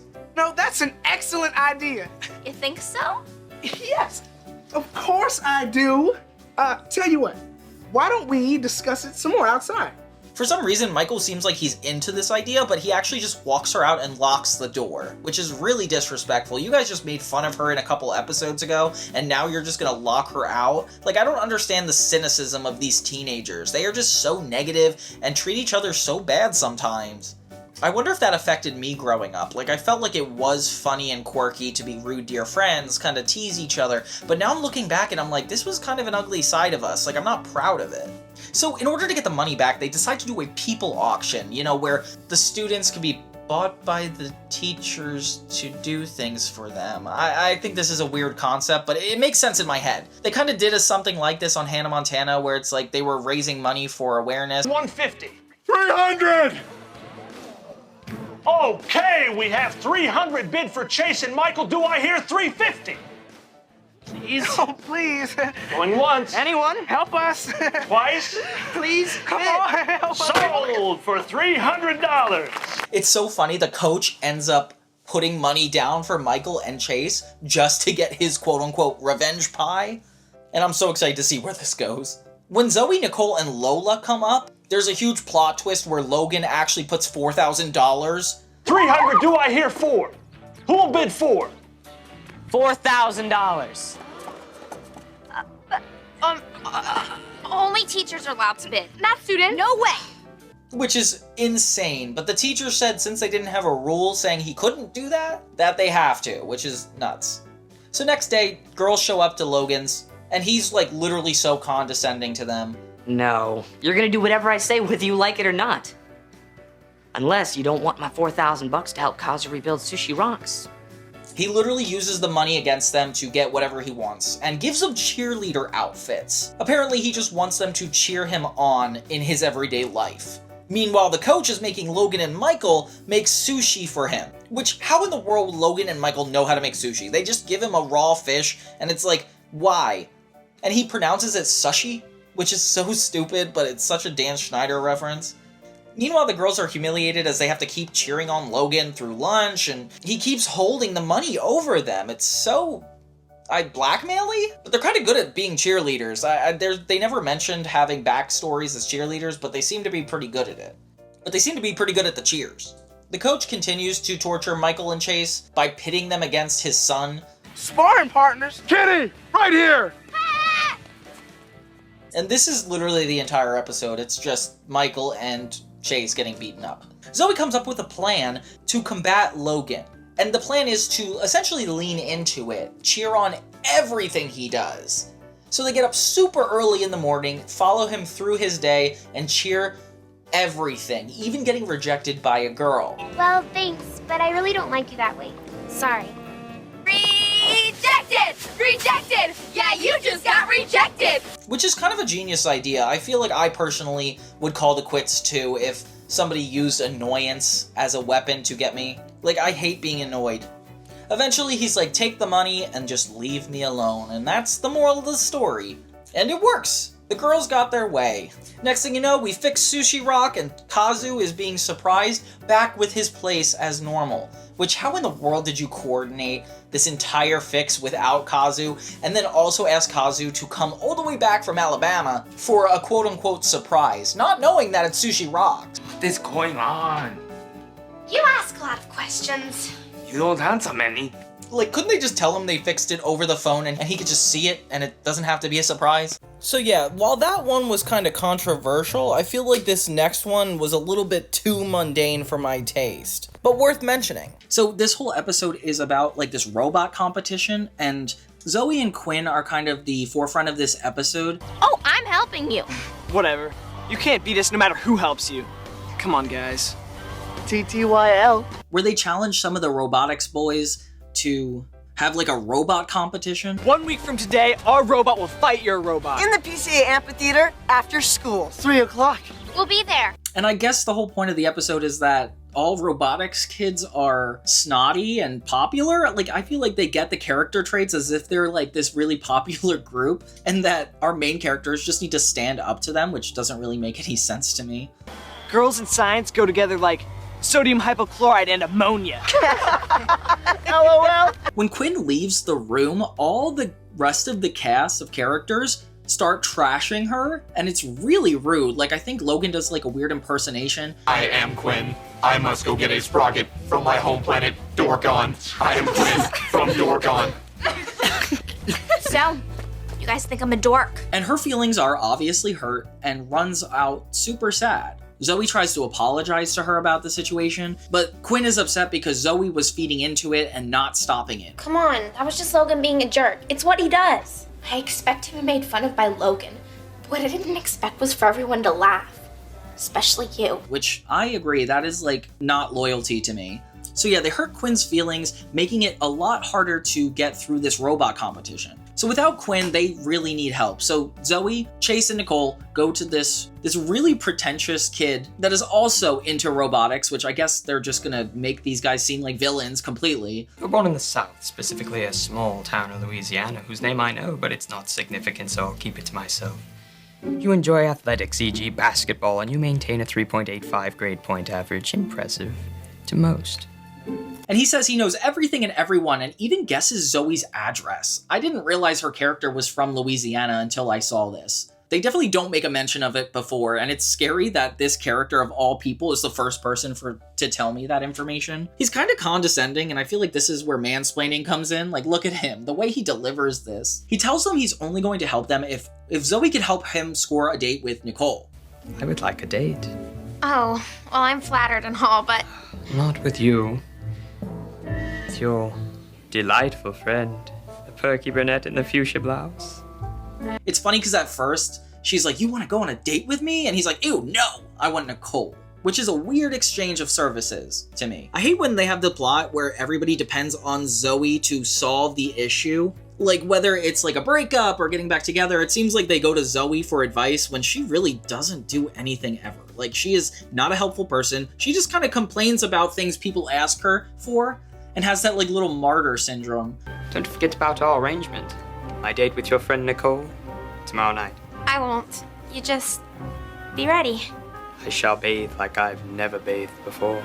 Like, she never makes actions to actually carry this out. Like, this entire plot of this episode is that Quinn is mad at her for bullying her. Like, I don't understand. This kind of feels like a reflection of Alexa Nicholas situation, and I'm not sure if you guys are too familiar on that, but basically Nicole left the show after the season and talked about how they treated her very poorly on set, and all the main cast kind of ganged up on her, and Jamie Lynn Spears was definitely at the forefront of that, so maybe that's why I have a little bit of a antagonist view of her at this point. Uh-oh.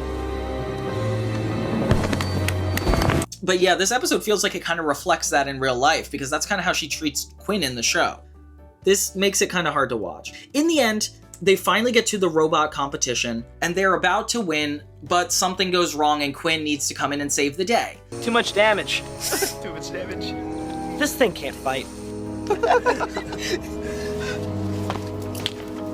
Mine can. She's still not talking to the group because obviously they are so rude, but does good and decides to help them win the competition despite how they treated her, which already makes her a better person than Zoey. Like, she's the only one in the show to actually make an effort.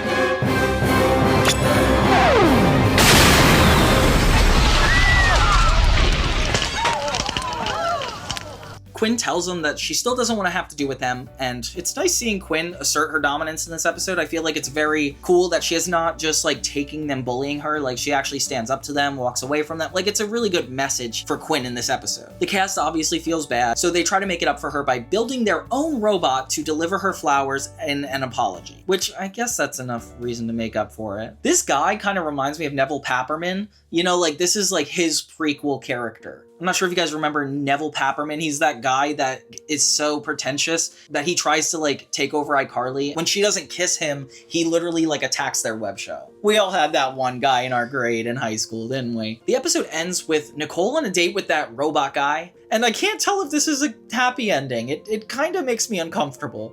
The end. Who wins in this episode? Not many. Okay, so now we have some of the more popular episodes. Season 3 is going to start us with the worst episode ever, wrestling. Season 3, episode 8. My friend pointed out to me that the fashion in this episode is kind of on point, and I agree. Like, Zoey specifically has a lot of nice outfits. It doesn't make up for her acting, but you know what I mean. The friends are walking when they find two little boys fighting, and I ask myself once again, how old do you have to be to go to PCA? What is the limit? There is just too many people here. Zoey breaks up the wrestling, and the gym coach pretty much yells at her for it, but you think it's negative, and it's actually just positive. He's like, you should join the wrestling team! This interaction is super funny because he definitely seems angry at her and she's definitely angry back, but he makes her agree to it. Be on the team! Why do you want me to— Join the team! Say yes! If I say yes, will you stop screaming at me? Welcome to the team!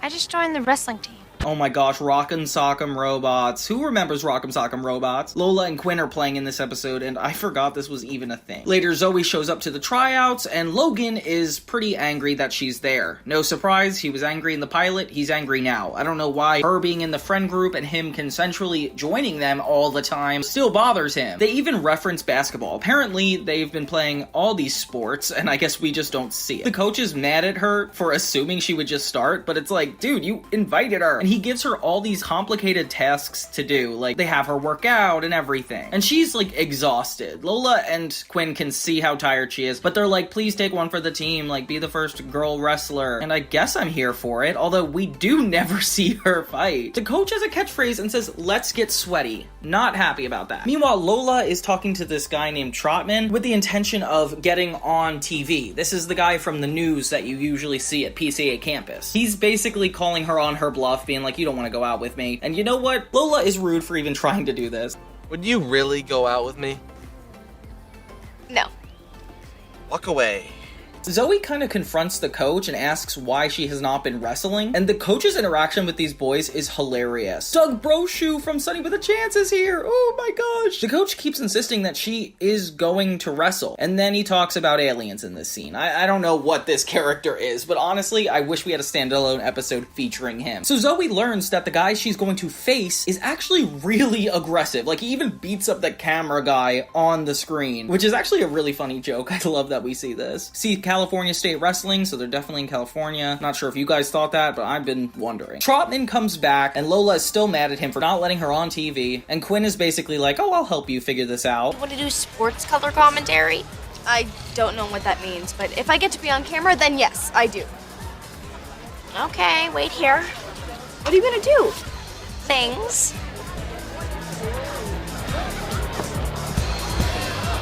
Has him sneak away and basically kidnaps him because we do not know where he is, and Lola basically fills in for him as one of these announcers. Good luck, Lola. I definitely don't think you know how sports work because you're an actor, not because you're a girl. I love how nobody is getting consequences for their actions. Like, this coach is doing so many bad things. Lola is so funny, though, as the announcer. Like, she just mentions things she actually knows, and it has nothing to do with the sports, but I kind of love it. He's never been defeated in over 74 high school wrestling matches. Yeah, but look at his scruffy head. I could definitely recommend some hair care products, starting with a deep conditioner.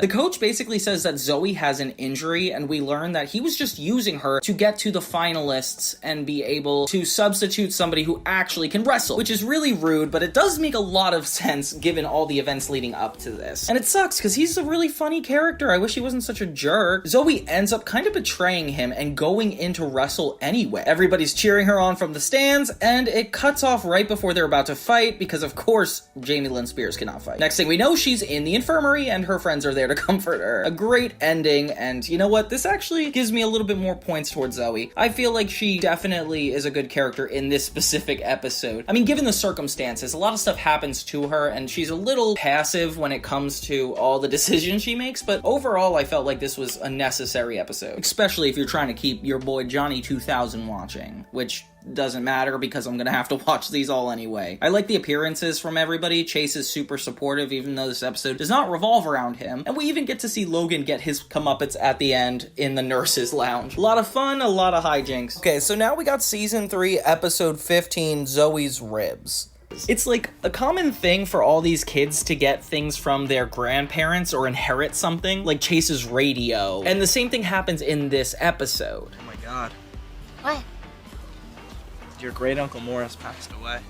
I have a great Uncle Morris? Well, had. And he left you some ribs. Like a truck full of ribs for her. And of course the lunch lady is like, I do not want to keep this in the fridge all weekend. But she's kind of funny. I really like this lunch lady. I wish we saw her again. I did not suffer through 2 years of cafeteria college for this. They kind of have a genius idea to have a cook-off, make a good situation out of the whole thing. They want Coco to be a judge for the contest, and she's super excited. Ribs? Can I be the judge? Well, yeah, we were just gonna ask. I want to be the judge. Okay. Be the judge. And it's kind of about Logan and Michael coming in between each other, about how to sauce the ribs right, and even physically attack each other. Zoey and Chase jump on either one side, and then suddenly they're against each other. The next thing you know, Dean Rivers is trying to get involved, and he found a famous Food Channel chef at the gas station. And this is just all weird to me. Apparently, he wants to judge the rib cook-off. So now they gotta tell Coco that they don't want her to do it anymore, and she actually gets really angry for a second, until she learns that it's the famous chef. And they kind of like each other. You are a food expert?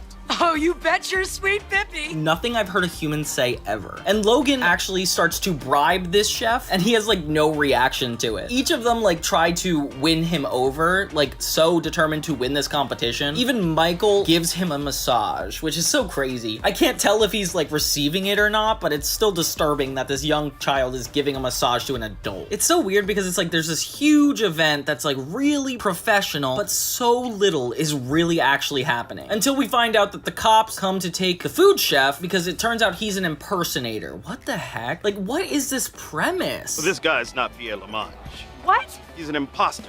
He goes around the country pretending he's Mr. Lamange so he can get free stuff and special VIP treatment. The argument about the rib just abruptly ends, and I'm not sure what this is. They celebrate at the end, but I don't know what they're celebrating. This episode, hodgepodge of confusion. I'm gonna say it. I don't think it was structured like a normal show. If this was taken out of the Zoey zeitgeist, I don't think we would miss it. It feels like the worst in all of them. Like in season 1, we had the Drake Bell concert. In season 2, we had the People auction, and now we have Zoey's ribs. It's almost like it's going downhill in terms of quality. I don't think it adds a lot to the series overall. If anything, the characters are jumping out of their usual stereotypes. And I don't know, I think it's just a little too wacky. It seems like an iCarly plot to know that the main character gets a whole truckload of ribs that they have to get rid of by a certain time. Like, it's definitely one of the worst fundraising type episodes. Because they do a lot of fundraising in PCA, and this is definitely not one of the better ones. Okay, I know I mentioned only doing 2 for each season, but I just had to add the Curse of PCA to this list.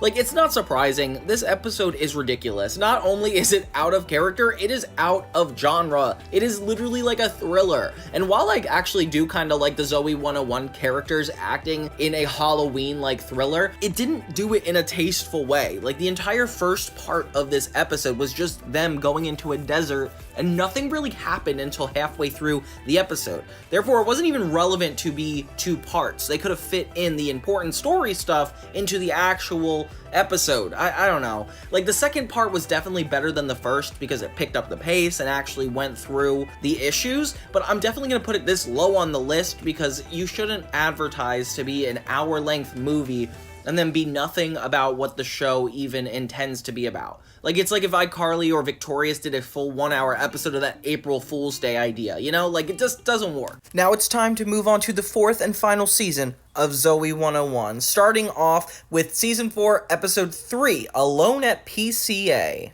It bothers me a little bit. It seems like an obvious idea. It's like all the main characters are stuck at PCA during this trip that everybody else is taking, which is spring break. And since they don't want to go to Mr. Reese's house again for another reality show, it seems like they're going to be staying on campus. At first they're bummed, but then they learn to look at the bright side of it, with Dean Rivers even being like, "You guys are lucky." The whole reason that they have to stay at PCA is funny because apparently they were expecting Coco to take the kids to Yosemite for the week. But apparently her and Carl, this boyfriend that she's had many episodes, has broken up with her because apparently she fell on his mother. Oh my god, Coco. Oh my god! Was she hurt? I don't know. Carl says she has a fractured neck or something. Apparently she broke her neck too. So Coco's running on down to Fresno to try to apologize and get her relationship back, abandoning these children, these under 18-year-olds by themselves on campus. I don't know why their parents aren't getting involved. I don't know why the school doesn't give a crap. It is funny watching her van run off with Ravioli falling out of the back seat though. In a side gag, we have Stacy waiting for her parents to pick her up, but they never do. So she just sits there on the side of PCA this entire episode. Kind of abusive, but I mean, I guess they just like picking on her character all the time. I don't know if being like a nerd or having a lisp is enough to justify everybody hating somebody like this, but the Dan Schneiderverse doesn't discriminate. A lot of this episode is a bunch of little montages. It kind of reminds me of the little beach party episode where they all were finishing their finals and then went to the beach, were abandoned when everybody left. Like, this is definitely giving the same vibe. It's a lot more playful because of all these montages, but then stuff gets real when Dean Rivers catches Logan and Michael playing hockey in the hallway and breaking a trophy. But there's something sus about this situation. It doesn't feel like it's actually them who did it. At the same time, they're the only ones on campus. I don't know what Michael and Logan expect. Well, probably not these security guards to lock them in their dorm and guard the door. Like, you're telling me that there's no other concerns you guys have on this campus? Like, nobody's gonna break in or hurt anybody? You have to monitor these 2 17-year-olds? So they're stuck their whole spring break in this dorm, which really stinks. I can't imagine doing that and then going through the rest of your semester in that same dorm room. Like, I would be driven crazy. In the most random bit ever, Lola was giving Quinn makeup and makes it clown makeup, which I don't understand how that benefits her. Michael and Logan start trying to understand why they're being framed for doing this, and they start to turn on each other, which is always a funny trope. And Quinn and Mark investigate the whole crime scene just to kind of get them out of trouble, which I appreciate. That's very nice of her. They find out evidence that it could not possibly be them, and I'm just more focused on when Quinn and Mark are gonna break up. I remember they break up, I just don't remember when or how, so we're gonna have to figure that out on our journey, guys. Zoey and Lola try to contribute to the cause by interviewing different people that work at the campus to see which one of them could have framed these kids, which you don't think these adults have anything better to do? They ask the lunch lady, and Lola likes to play bad cop while Zoey plays good cop. Another funny poke at her acting trope. We're not idiots! I I never called you and Where were you last night between midnight and 1 a.m.? Now you're scaring me. There's this really suspicious janitor that keeps being aggressive toward them, which is definitely him. I feel like I could put my cards in that right now. The only thing Quinn is able to find with her investigation is the fact that the hockey stick was in fact the thing that broke the trophy. Therefore, it has to be Logan and Chase, which that's all you figured out? I could have figured that out. I don't even have cereal in my fridge. Stacy ends up coming in and actually giving them the solution, questioning Seamus, who actually is the janitor they were just interrupting. He buried Logan and Michael's stick after breaking the trophy himself. They find out that there's actually a really deep history between this janitor and Dean Rivers, which is it's very random. I feel like we started out as this episode where everybody's going on vacation, fun, friendly montages, and suddenly we're caught in this big frame scheme, which this could have been done on any episode. Like, why did it need to be during a spring break? Why couldn't you just focus on the fact that they're alone somewhere, or have the plot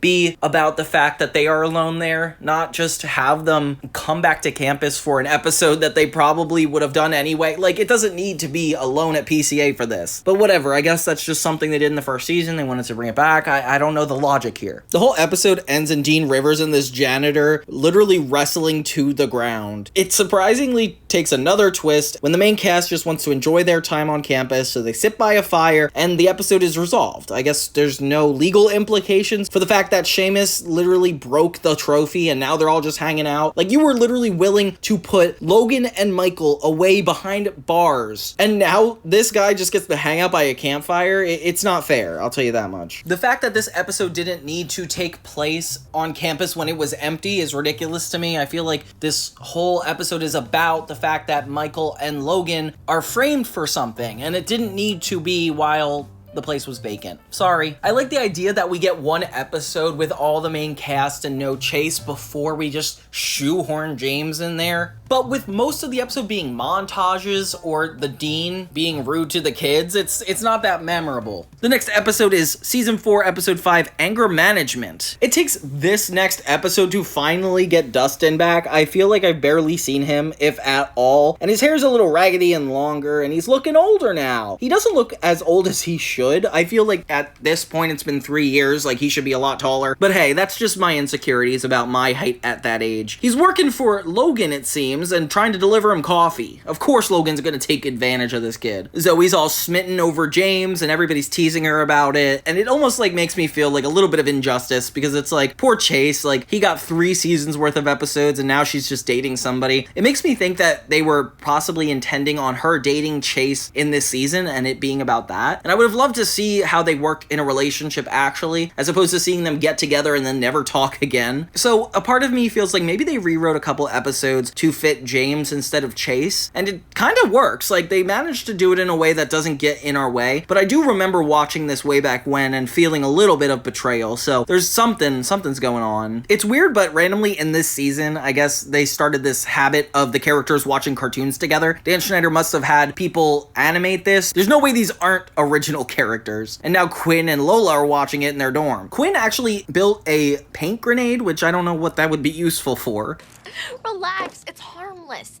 It just blasts you with 54 different colors. Which I view as harmful. It's so gross though. Like, there's this bowl of nuts that Quinn eats and then Lola eats it after her. It's really unnecessary to the plot. We get a glimpse into Dustin being Logan's assistant, and he's basically begging his teachers on his behalf for an extension on his homework assignments, which is so funny. I wish they did this plot earlier. Seeing Dustin try to be so attentive to this jerk's lifestyle is just so funny. Definitely reminds me of PAs in the film industry, if you guys catch my drift. Then it seems that Logan verbally abuses Dustin. Like, he shows Zoey and James and Michael this message he got, and it's just him screaming at Dustin saying, like, I don't care if you're 11! And it's, like, definitely borderline toxic. I don't know why he's doing this. He's a kid. Well, I guess he's so rich, he obviously thinks everybody can work for him, but it's just crazy. They end up putting this whole message on the news, which I find hilarious. I can't believe he got that kind of comeuppance. And people start to harass him on campus. It kind of reminds me of when Josh was in that movie as the theater thug, and everybody was like, it's the theater thug! Yeah, that's what this reminds me of here. Everybody trying to hurt Logan and get back at him for being a jerk, which definitely feels like a fair retribution for all that he's done to Dustin. Like, this is kind of verbal abuse. I didn't realize that they had a parody of The View on this series too. It's called Point of View, which actually is kind of better than The View's title. I like that a lot. And Logan even gets sucked into Dean Rivers' office. He tells him that his daddy's money is not going to help him this time, which is really scary. Kind of reminds me of Logan Cut Off, which definitely is a concerning episode. He says he's going to enroll him in anger management for 10 weeks. Oh my gosh, can you imagine? I'm so excited to see this play out. So then it's Logan with a bunch of people all in this group with a teacher. I don't know which campus this is that they have anger management. And he's, of course, trashing it the whole time. Basically like, I shouldn't be here. Not with the accent, but you know what I mean. And everybody gets angry at each other, starts yelling, and oh my gosh, this feels just like what a stereotypical portrayal of a anger management class would be. Like, clearly nobody who wrote this episode was in anger management. Logan comes back to the dorm to tell him that his daddy did get involved, and if he can go 2 weeks without screaming at somebody, he'll be off the hook for anger management. And obviously this sounds like a win, but there's no way Logan can get away with this. That's why it's about to have comedy ensue. The only way they're gonna figure out if Logan is following the rules or not is this anger management teacher follows him around. He's literally standing outside the boys' window. I don't know any job that would allow somebody to do that, especially a professional. Poor James, though, he just got introduced last episode. Him and Zoey are dating, and we talked about it for 5 seconds. I guess we just accept it's a part of reality now. Zoey and James kind of get devious about this, and they're like, we should poke fun at him. I don't care if he's trying to grow. We should make sure we can get an outburst out of him, which I'm starting to wonder the morals of these characters. And James is very, like, silent when it comes to his responses. He's not a very theatrical actor, which is why he's, like, pretty good at this sarcastic tone. Zoey presents his project to him super late, so he'll yell at her, but he holds back, keeps a thumb up, and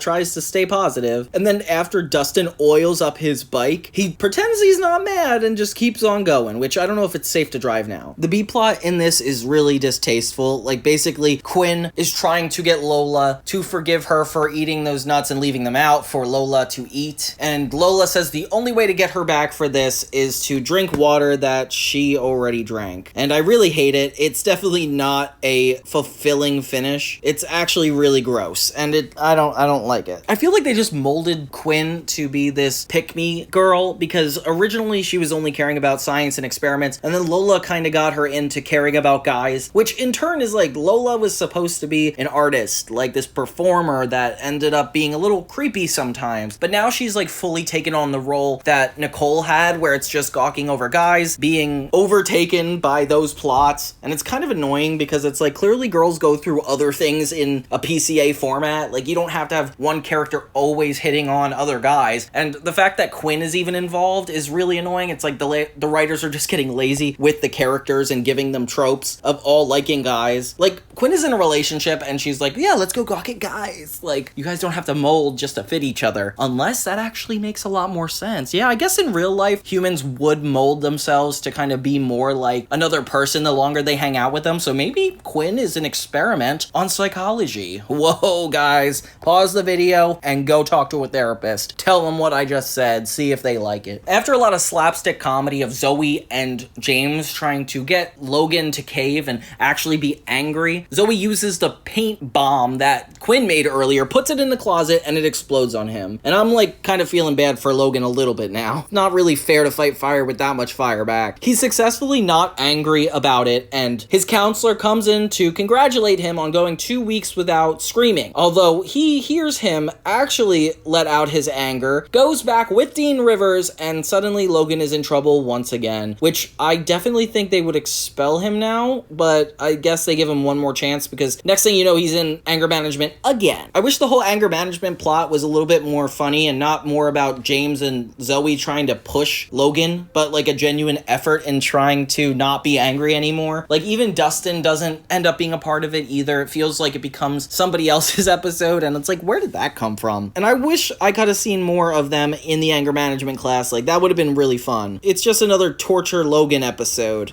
So yeah, there you have it. Those are all the episodes of Zoey 101 that I am ashamed to be reporting about.